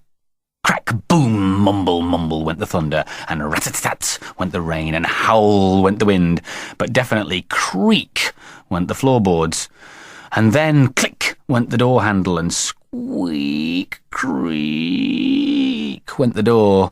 Jeremy James felt himself go all cold, and his body went as stiff as a block of ice, and he rolled his eyes sideways to try and see what was happening, because he couldn't even turn his head, which had somehow got locked onto his shoulders. In the darkness, he could just make out the dim shape of the door as it slowly swung open, and into the room floated a figure in a long robe that glowed with an eerie light. There was a flash that illuminated the whole room for a second, and Jeremy James froze into an even stiffer block of ice as he saw the face of the ghost. It was a skull. He saw the white cheeks and the hollow shadows of the eyes, and on top of the skull he saw a kind of crown. But then everything was dark again, and Jeremy James wished the floor would open up so that he could drop down into the living room and be safe. It was no use calling out for Mummy or Daddy, because the ghost would hear, and the ghost was nearer to him than Mummy and Daddy. It would get to him long before they could come. Maybe the ghost hadn't seen him. He could still hide. Slowly, very slowly, Jeremy James eased himself down the bed, covering his tummy, then his chest, then his arms. Where was it? Ah, there it was, right at the foot of the bed. Was it going past the bed? Yes. It was moving slowly, silently away towards the window. Jeremy James could see the curtain ghosts reaching out towards the new ghost, and a little beam of warm hope shone into his frozen brain. Perhaps the ghost didn't even know about Jeremy James. Perhaps it only knew about the curtain ghosts. It had only come to join the others. The ghost went all the way to the window, and Jeremy James turned his head to watch. And he must have turned his body a little as well, because ka-doing went the bed springs, and then swish went the curtain ghost, and split hump roar went the thunder. And "Are you awake, Jeremy James?" came a strange, cold, whispering voice. No, said Jeremy James. I'm asleep. But the ghost didn't believe him. And as another flash of lightning lit up the crowned skull and the shiny robe, Jeremy James saw the ghost floating away from the window and towards his bed. "Ah!" gulped Jeremy James, and pulled the covers right over his head. So long as he couldn't see the ghost, he reckoned the ghost couldn't see him. But the ghost began to tug at the covers, and he could hear its whispery voice and feel its clammy fingers. But he held on tight, keeping the blankets over his face and ears, and rolling his body into a little ball like a hedgehog without any spikes. The ghost whispered and tugged for a little while longer, but then seemed to give up. Jeremy James could hear and feel nothing there at all. Then, clatter! That wasn't the wind or the rain or the thunder. It sounded as if it came from the window. Jeremy James wanted to look, but didn't dare. He just held on tight and listened. Nothing. Wait, a squeaky creak, then a click. That must be the door. Had the ghost gone, or was it a trick just to make him come out? You never know with ghosts. One moment they're gone, and the next they're with you again. Or clattering the window, or pulling at your cover. Jeremy James stayed quite still in his safe hiding place. He counted all the way up to 20. and then up to 10 again just to make quite sure.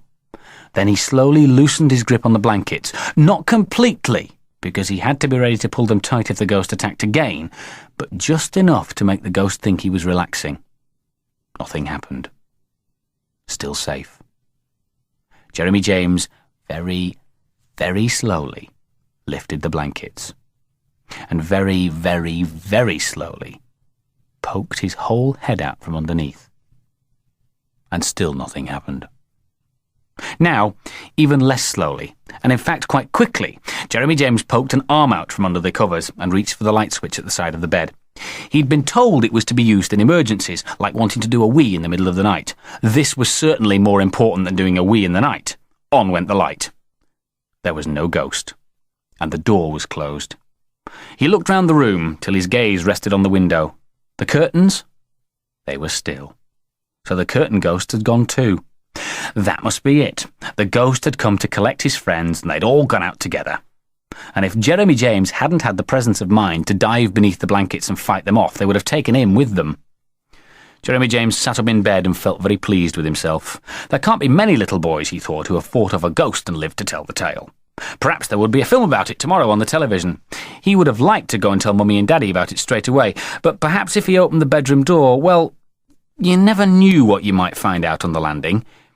He'd tell them tomorrow. Plunk, pop, rumble went the thunder, which suddenly seemed quite a long way away. And the wind seemed only to be whimpering and the rain to be lightly pattering. The night wasn't at all frightening, really. You just need a little bit of courage and even ghosts will leave you alone. Jeremy James smiled to himself, pinned an imaginary medal to his chest, and suddenly felt rather sleepy. He put out the light, curled up into a little ball, and, just to make quite sure of things, pulled the covers up over his head. "I saw a ghost last night," said Jeremy James at breakfast. "Did you, dear?" said Mummy, presenting him with down-to-earth bacon and eggs. "That must have been nice."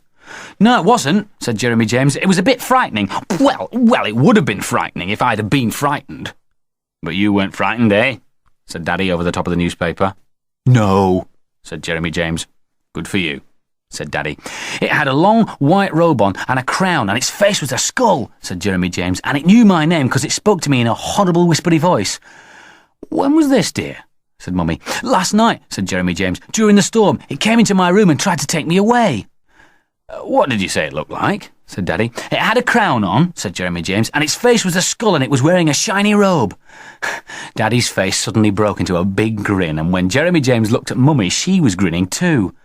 "It wasn't funny," said Jeremy James. "I could have been killed." But then they started laughing, and they went on laughing until they just couldn't laugh anymore. "That ghost," said Daddy, puffing and wiping his eyes. "Do you know who it was, Jeremy James?" "It was a dead king," said Jeremy James. "That's who it was." "It was me," said Mummy. "In my nightdress, I had white cream all over my face. I was wearing curlers. I always put them in before I go to bed." "Mummy came in to close your window," said Daddy, "because of the storm." And Jeremy James just sat there while Mummy and Daddy laughed out their last reserves of laughter. And then they stopped laughing and Mummy gave Jeremy James a big hug. "But weren't you brave?" she said. "You were so brave that it never occurred to me you might be frightened." "Wasn't frightened," said Jeremy James. "That's what I mean," said Mummy. "You are a brave boy." "Well, I can tell you," said Daddy, "when I see Mummy in face cream and curlers, it frightens me." And as a special reward for his extraordinary bravery, Jeremy James was given a shiny 10p piece and permission to spend it on a bar of chocolate. Which only goes to show that even if parents do the strangest things most of the time, they do just occasionally have some connection with the real world. Father Christmas and Father Christmas.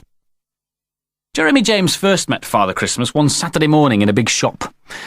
He was a little surprised to see him there because it was soon going to be Christmas, and Jeremy James thought Santa Claus really ought to be somewhere in the North Pole filling sacks with presents and feeding his reindeer. However, there he was, on a platform in the toy department, handing out little parcels to the boys and girls who came to see him. "Here you are, Jeremy James," said Daddy, and handed him a 50p piece. "What's that for?" asked Jeremy James. "To give to Santa Claus," said Daddy. "You'll have to pay to go and see him. I'll wait for you here." Daddy stood rocking the twins in the pram while Jeremy James joined the end of a long queue of children.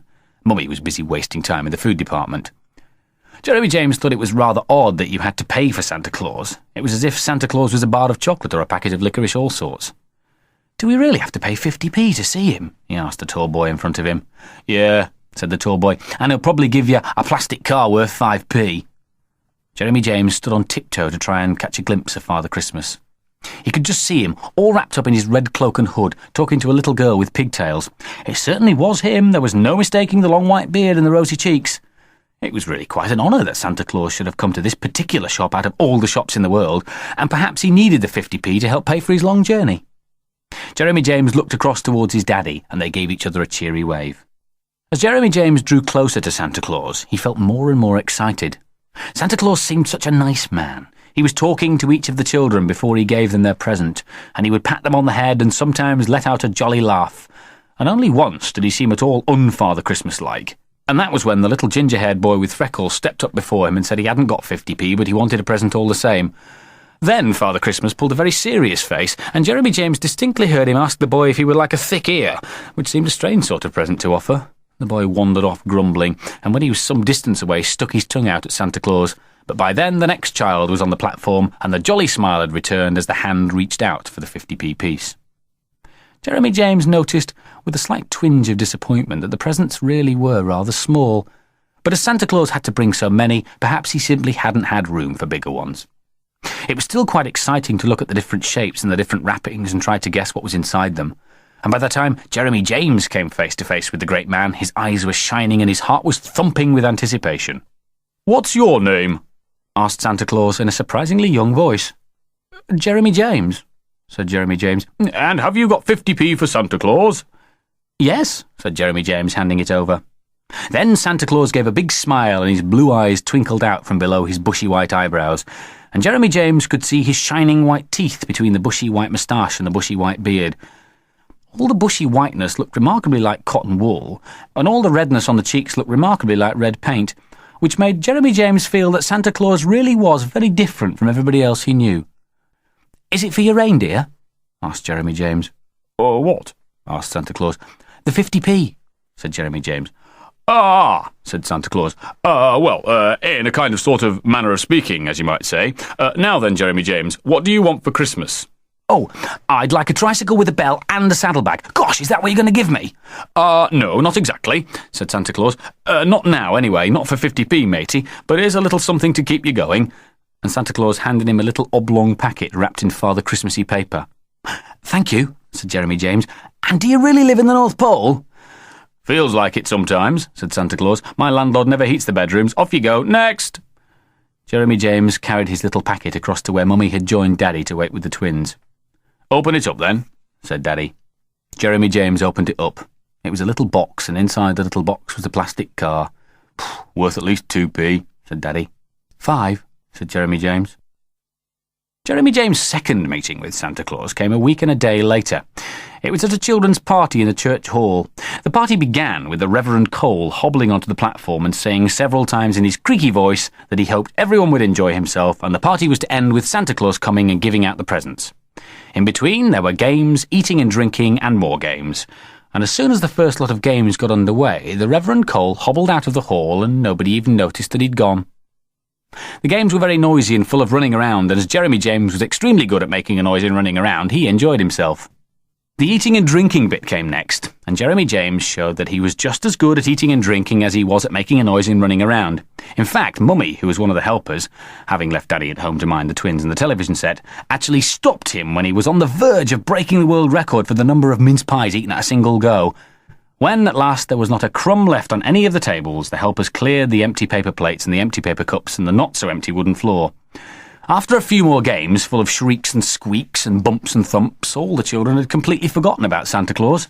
But Santa Claus had not forgotten them. At the stroke of 6 o'clock, one of the grown-ups called for everyone to keep quiet and stand still.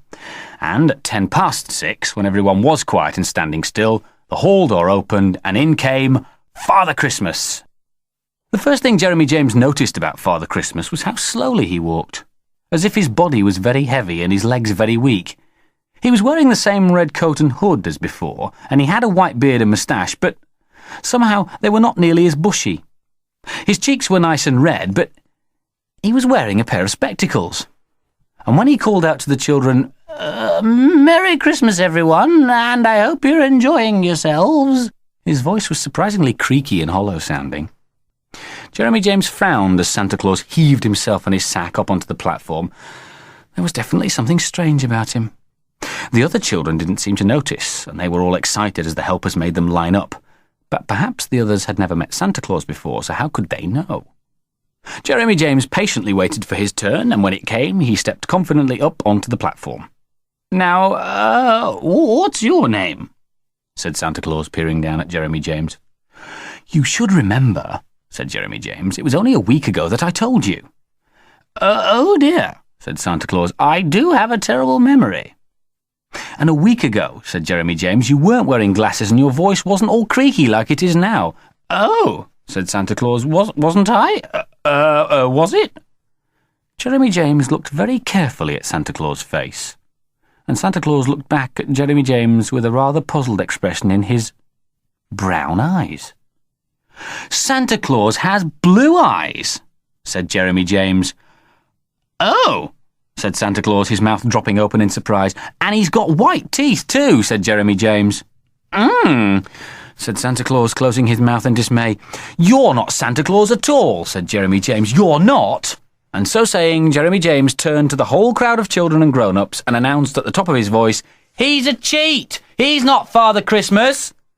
Father Christmas rose unsteadily to his feet, and as he did so, his hood fell off, revealing a shining, bald head. Father Christmas hastily raised a hand to pull the hood back on, but his hand brushed against his beard and knocked it sideways, and as he tried to save his beard, he brushed against his moustache, and that fell off altogether, revealing beneath it the face of the Reverend Cole. "There," said Jeremy James, "that proves it." One or two of the children started crying, but then the man who had been organising the games jumped up onto the platform and explained that the real Santa Claus was very busy preparing for Christmas, and that was why the Reverend Cole had to take his place. They hadn't wanted to disappoint the children, and it was just bad luck that they'd been such a clever little boy at the party, but the clever little boy should be congratulated all the same on being so clever. And if they could just go on pretending that the Reverend Cole was the real Santa Claus, the clever little boy should have 2 presents as a special reward for being so clever. Then the Reverend Cole put on his beard and moustache and hood again, and everybody clapped very loudly as Jeremy James collected his 2 presents. And they were big presents too, a book of Bible stories and a set of paints and brushes. As Jeremy James said to Mummy on the way home, "It's funny that the real Santa Claus only gave me a rotten old car for 50p, but Mr. Cole gave me these big presents for nothing." But as Father Christmas was a grown-up and the Reverend Cole was also a grown-up, Jeremy James knew there was no point in trying to understand it all. Grown-ups never behave in the way you'd expect them to. Waiting for Christmas. "The trouble with Christmas," said Jeremy James, "is the time in between." "In between what?" said Mummy, tinselling the Christmas tree. "Well, in between whenever it is and Christmas," said Jeremy James, "like in between today and Christmas. If there wasn't time in between, it would be Christmas now and I wouldn't have to wait for my present." "Ouch!" said Daddy, sticking a pin into a paper chain and a thumb. "Blooming pins, never go where you want them to." It was ever such a long time before Christmas, in fact, a whole week. The world outside was like a giant birthday cake covered with icing snow, candle trees and houses made of candy. People walking down the street were all muffled up, showing nothing but their red cheeks and their shining eyes and their steaming engine puffs of breath.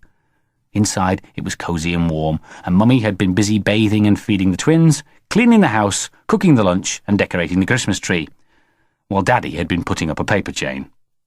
Paper chains were difficult things to put up, especially when Daddy was putting them up. They seemed to have minds of their own when Daddy put them up. While he stuck one end to the wall, the other end would curl round his arm and his neck so that he could only straighten it out by unsticking the end he had stuck. But then when he'd unstuck that end, it would also twine round his other arm, and he would finish up by having to break the paper chain in the middle in order to find his arms again. Daddy didn't like paper chains, and paper chains didn't seem too fond of Daddy. "Mummy," said Jeremy James, "Daddy's sucking his thumb again." "I can see we shall have to put another plaster on it," said Mummy. "Pin went practically right through it," said Daddy. "Another millimetre and you could have put me in somebody's butterfly collection." "Well," said Mummy, "let's hope you recover in time to get that paper chain up before Christmas." "How far away is Christmas?" asked Jeremy James. "Just 10 minutes less than when you last asked," said Mummy. "A week, dear. 7 days and 7 nights." "Well, I don't think I can wait that long," said Jeremy James. "They should make it come earlier." You can have your presents tomorrow if you like, said Daddy, only won't you be disappointed next week when everybody else is getting presents and you're getting nothing? You could have yours too, said Jeremy James. No, thank you, said Daddy, otherwise we'll finish up celebrating the new year with Easter eggs. Jeremy James was bursting to give Mummy and Daddy their presents. He wanted to give them their presents almost as much as he wanted them to give him his. He had saved up for ages and ages and given a great deal of thought to these presents, and he had bought them today all by himself at the sweet shop round the corner. Now they were nestling in a very secret place where no one would ever dream of looking, under his bed. There were two presents.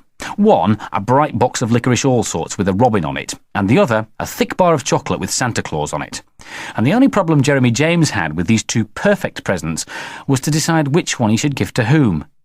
He could easily imagine Mummy opening the bright box and saying, "Here, Jeremy James, have a licorice all sort." But he could just as easily imagine her breaking the thick bar of chocolate and saying, "Here, Jeremy James, have a piece of chocolate." On the other hand, he could hear Daddy saying, "Here, Jeremy James, have some licorice all sorts." But Daddy would also say, "Here, Jeremy James, have some chocolate." It was a very difficult decision indeed. Mummy's Christmas tree was looking more and more like an enchanted forest, and Daddy's paper chain was looking more and more like confetti. It might be best to concentrate on Mummy. There were two things Jeremy James wanted to know. Would Mummy prefer chocolate or licorice all sorts, and what was Jeremy James getting for Christmas? They were very easy questions for Mummy to answer, but Jeremy James knew from experience that grown-ups didn't like answering questions. For instance, he'd asked Mummy how the twins had got into her stomach, but she hadn't told him, though she must have known because after all it was her stomach. And he'd asked Daddy how much money he'd got, but Daddy hadn't told him, though he must have known because after all it was his money. Grown-ups are very quick at asking you and ordering you and stopping you and starting you, but when it comes to answering you, they can be very slow indeed. "Mummy," said Jeremy James, casually poking a holly berry with his toe, "which do you think is nicer, chocolate or licorice all sorts?" "They're both nice," said Mummy. "Yes, but which is nicer?" said Jeremy James. "Well, sometimes chocolate and sometimes licorice all sorts," said Mummy. "It depends what you feel like." "Which do you usually feel like?" said Jeremy James. Mummy thought long and hard. "Well," she said, "in the afternoons, licorice all sorts, and in the evenings, chocolate." Grown-ups can be quite exasperating at times. Jeremy James made one more effort. "What about the mornings?" "In the mornings," said Mummy, "I don't really feel like sweets at all." Jeremy James wandered over to Daddy. "Daddy," he said, "which do you prefer, chocolate or licorice all sorts?" Daddy seemed quite pleased to see Jeremy James, and he stopped work at his paper chain in order to consider the question. "Well," he said, "I prefer chocolate to those pink licorice all sorts with black in the middle, but I prefer those black licorice all sorts with white in the middle to chocolate. But by and large, all in all and as a whole, I think I'd say it's 50-50. Jeremy James' face became as long as Santa Claus' beard. "Which do you prefer?" asked Daddy. Jeremy James' face shortened again. "That's easy," he said. "Both." Mummy had finished the Christmas tree, and it sparkled like diamonds and emeralds. "I'll give you a hand with those paper chains now," she said to Daddy. "Thanks," said Daddy. "Bloomin' awkward things, you can't really do them on your own." "No, you can't," said Mummy, with rather more emphasis on you than can't. Jeremy James put his hands in his pockets and wandered over to the living room door. His first question had been well and truly not answered, and there seemed little point in asking the second. "Wait and see," they'd say, or "You'll know on Christmas Day." But at the last moment, he decided to ask it all the same. "What am I going to have for Christmas?" he said. "Wait and see," said Daddy. "You'll know on Christmas Day," said Mummy. Grown-ups are very predictable. And Daddy went on showing Mummy how paper chains should be put up, and then Mummy started showing Daddy how paper chains could be put up. Jeremy James wandered out of the room and up the stairs. He peeped into the twins' room, but Christopher and Jennifer were both fast asleep, and even if they hadn't been fast asleep, they wouldn't have been able to help him. Babies weren't much help to anybody. All they could do was eat, sleep, cry, and bring up wind and make their nappies dirty. Babies, as far as Jeremy James was concerned, were a dead loss, and he couldn't see why grown-ups made such a fuss of them. Jeremy James went into his own room, knelt down and pulled 2 packets out from under the bed. There was no doubt about it. They were very attractive packets and made your mouth water just to look at them. It would make your mouth water even more to look at what was inside the packets. Mummy and Daddy were in for a real treat at Christmas. You couldn't have a nicer treat than chocolate and licorice all sorts. Unless, of course, there was something wrong with the chocolate and the licorice all sorts. For instance, the chocolate people might have accidentally wrapped up a block of wood by mistake, and the licorice all sort people might have filled the box with pebbles or marbles by mistake.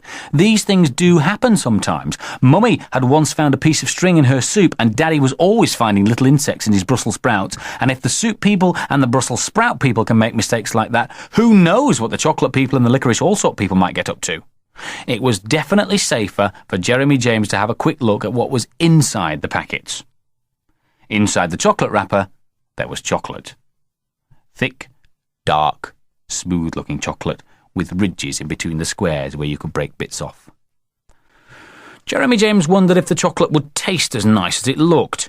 You could never tell by the way things looked. After all, when he'd had a cough a few weeks ago, Mummy had brought out a bottle with a lovely-looking red liquid in it. But the lovely-looking red liquid had tasted all yucky, and he'd have spat it out if Mummy hadn't made him swallow it. Nope, you could never be sure that nice-looking things tasted nice. The only way to be sure was to try them for yourself. And you could always fold the silver paper over afterwards to hide the bit that was missing. And no one would notice if there were 2 or 3 licorice all sorts missing from the box, because all the other licorice all sorts would roll together and fill the gap. The chocolate and the licorice all sorts did taste nice. In fact, they tasted delicious. All of them.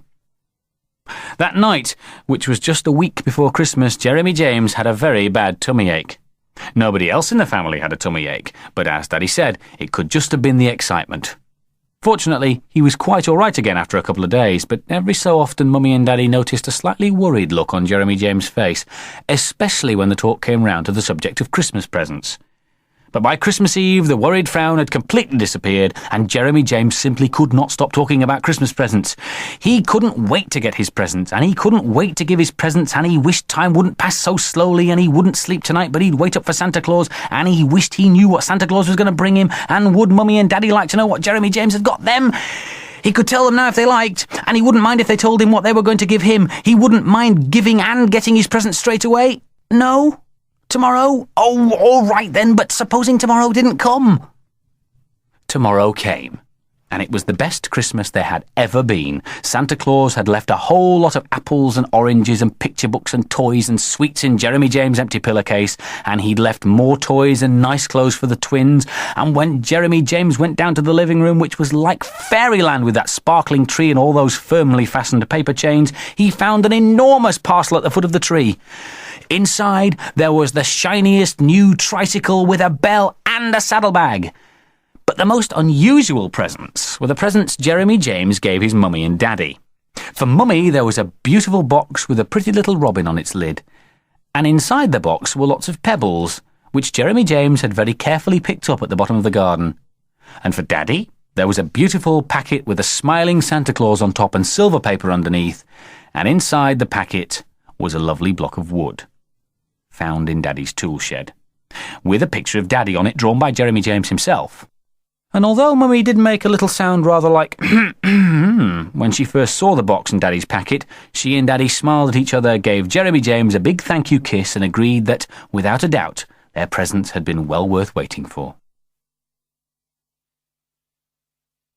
The Christmas Spirit. The trouble with Christmas, said Jeremy James, is the time after. The time after what? Said Mummy, undressing the Christmas tree. After Christmas, said Jeremy James. I thought it was the time in between, said Daddy, struggling to unravel himself from a paper chain which seemed reluctant to be taken down. No, the time in between's all right, really, said Jeremy James, because you can look forward to getting your presents then, only with the time after you can't look forward anymore. That's true, said Daddy, unless you look forward to next Christmas. That's too long, said Jeremy James. Like this blooming paper chain, said Daddy. It's more like a boa constrictor than a paper chain. I think we should have Christmas every day, said Jeremy James, so that we can enjoy ourselves all the time. If it was Christmas every day, said Mummy, there'd never be any work done. It was a typical grown-up remark. They seemed to think work was all that mattered and playing and enjoying yourself were not important. Life was all meat, potatoes and cabbage to them, with a tiny dollop of ice cream if there was time. They didn't seem to realise that they were much happier playing games and giving one another presents, and Jeremy James was much happier too, and all they had to do was pretend every day was Christmas and they could live happily ever after. What was the point of working if it stopped you from enjoying yourself? Why do you have to do work? said Jeremy James. Good question, said Daddy. I sometimes ask myself the same thing. Because if Daddy didn't work, said Mummy, there'd be no money to pay for our house and our food and our clothes and everything else. And if I didn't work, you'd have nothing to eat and nothing to wear. You didn't like it when we went on strike, did you? And that's how it would be all the time. Well, maybe you should just work every one day and then have Christmas every next day, said Jeremy James. That will be fair.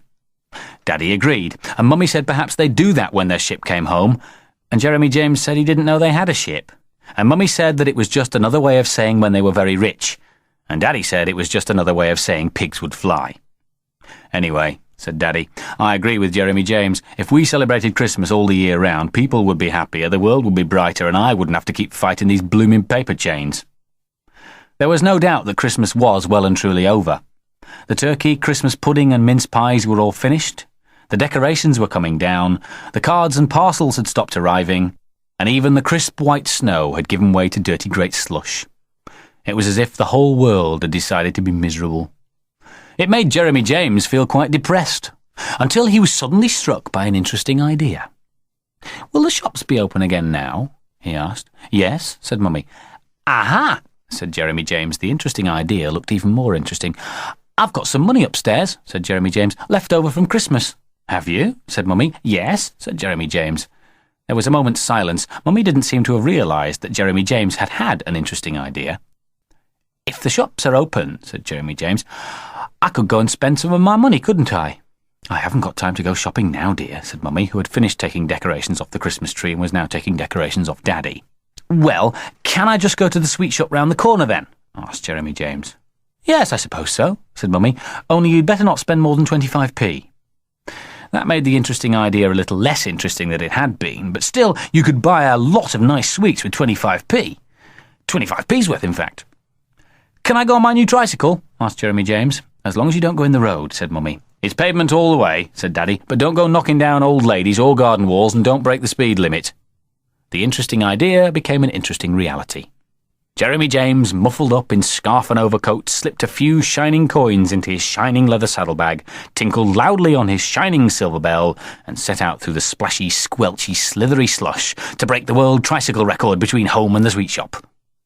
There was nobody on the pavement at all, and with a loud brum, brum, Jeremy James gathered speed, his legs whirling round like pink Catherine wheels. As he neared the corner, he slowed down a little, swung the handlebars round, let out a worthy of any world champion driver, and raced headlong into a great mass of brown stuff that was all soft and crumply and made a noise very similar to Jeremy James' woof, only louder and deeper. When the soft, crumply mass of brown stuff had picked itself up off the pavement, it turned out to be a man in a brown overcoat. The man in the brown overcoat wasn't too pleased at his first meeting with Jeremy James, and as he brushed the wet slush off himself, he looked rather fiercely at the tricycle and its rider and said, "You want to look where you're going with that thing? I could have been killed dead." "I'm ever so sorry," said Jeremy James. "I didn't see you." "Not many people can see round corners," said the man in the brown overcoat. "That's why you should go slow round corners, so you don't bump into people and kill them dead." The man in the brown overcoat was fairly old, and his coat was very old because it was all torn and thready. When he'd stopped looking fiercely at Jeremy James, his face became kinder, though it was covered in spiky bristles and didn't seem very clean. "Got that for Christmas, did you?" he said, nodding towards the tricycle. "Yes," said Jeremy James, "and it's got a bell and a saddlebag." "So I see," said the man, "and it's a nice solid job and all, because I felt how solid it is. When a solid job like that bumps into somebody, somebody can feel how solid it is." The man in the brown overcoat sat down on a garden wall and pulled a half-smoked cigarette out of his pocket. Jeremy James noticed that the man was wearing grey gloves which his fingers poked out of, and on the man's feet were some black shoes that his toes poked out of. "Aren't your fingers and toes cold?" he asked the man. "Dunno," said the man. "Can't feel 'em." "Well, you should have asked Santa Claus to give you shoes and gloves for Christmas," said Jeremy James. "Only you're too late now." "Santa Claus never brings me nothing anyway," said the man. "He don't have time for people like me." "You mean you didn't get any Christmas presents?" said Jeremy James. "Not even from your mummy and daddy?" "That would have been a surprise," said the man. "They've been dead 20 years. No, sonny, nobody gives presents to old blokes like me. People either walk straight past you or they knock you down." "I didn't mean to knock you down," said Jeremy James, "and I did say sorry." "I know that, son," said the man. "And you stopped to talk to me, didn't you?" The man puffed at his cigarette and blew a little cloud of smoke into the air. He really was a very dirty man. His hair, his face, his clothes, and even his fingernails were dirty. "Why are you so dirty?" asked Jeremy James. "Protection," said the man. "Dirt protects you against the cold, you see. Now, if Santa Claus was to give me a nice warm house and clean clothes and a nice warm Christmas dinner, I wouldn't need all this dirt." "I don't think Santa Claus gives that sort of present," said Jeremy James. "I think you have to do work to get that." "Expect you're right," said the man, "and that's why I'm so dirty." All the same, Jeremy James thought it a bit unfair that the man in the brown overcoat should have had no Christmas present at all, and a plan began to form in his mind. It was a plan that needed to be thought about a little, because after all, 25p was 25p. But the thinking didn't last very long. "Can you wait here for a minute?" asked Jeremy James. "Well, I expect so," said the man. "I don't have any urgent appointments for today." "Brum, brum," said Jeremy James, and pedalled at world record speed away from the man in the brown overcoat. "I'll be back in a minute," he called as he pedalled. And back in a minute he was, with a loud "Arr!" He screeched to a halt right beside the man in the brown overcoat. Then Jeremy James got off his tricycle and went to his saddlebag. "Now close your eyes and hold out your hand," he said to the man in the brown overcoat. The man did as he was told, and when he opened his eyes again, he found that his hand was holding a completely full packet of licorice all sorts. "It's a Christmas present," said Jeremy James. The man in the brown overcoat looked at the packet of licorice all sorts. Then he looked at Jeremy James. Then he looked at the packet again, and then again at Jeremy James. "What's your name, son?" he said at last. "Jeremy James," said Jeremy James. "Well, Jeremy James," said the man, "it's the best Christmas present I've ever had, and if Jesus himself was to give me a present, it couldn't be better than this one. I remember you, Jeremy James." Then the man in the brown overcoat stood up and he patted Jeremy James gently on the head with a half-gloved hand. "I must be on my way now, but I'll always remember you, Jeremy James." "Merry Christmas, then," said Jeremy James. "Merry Christmas to you too," said the man. And the man walked slowly away in one direction while Jeremy James brummed at top speed in the other. There was, thought Jeremy James to himself, a great deal to be said for having Christmas every day.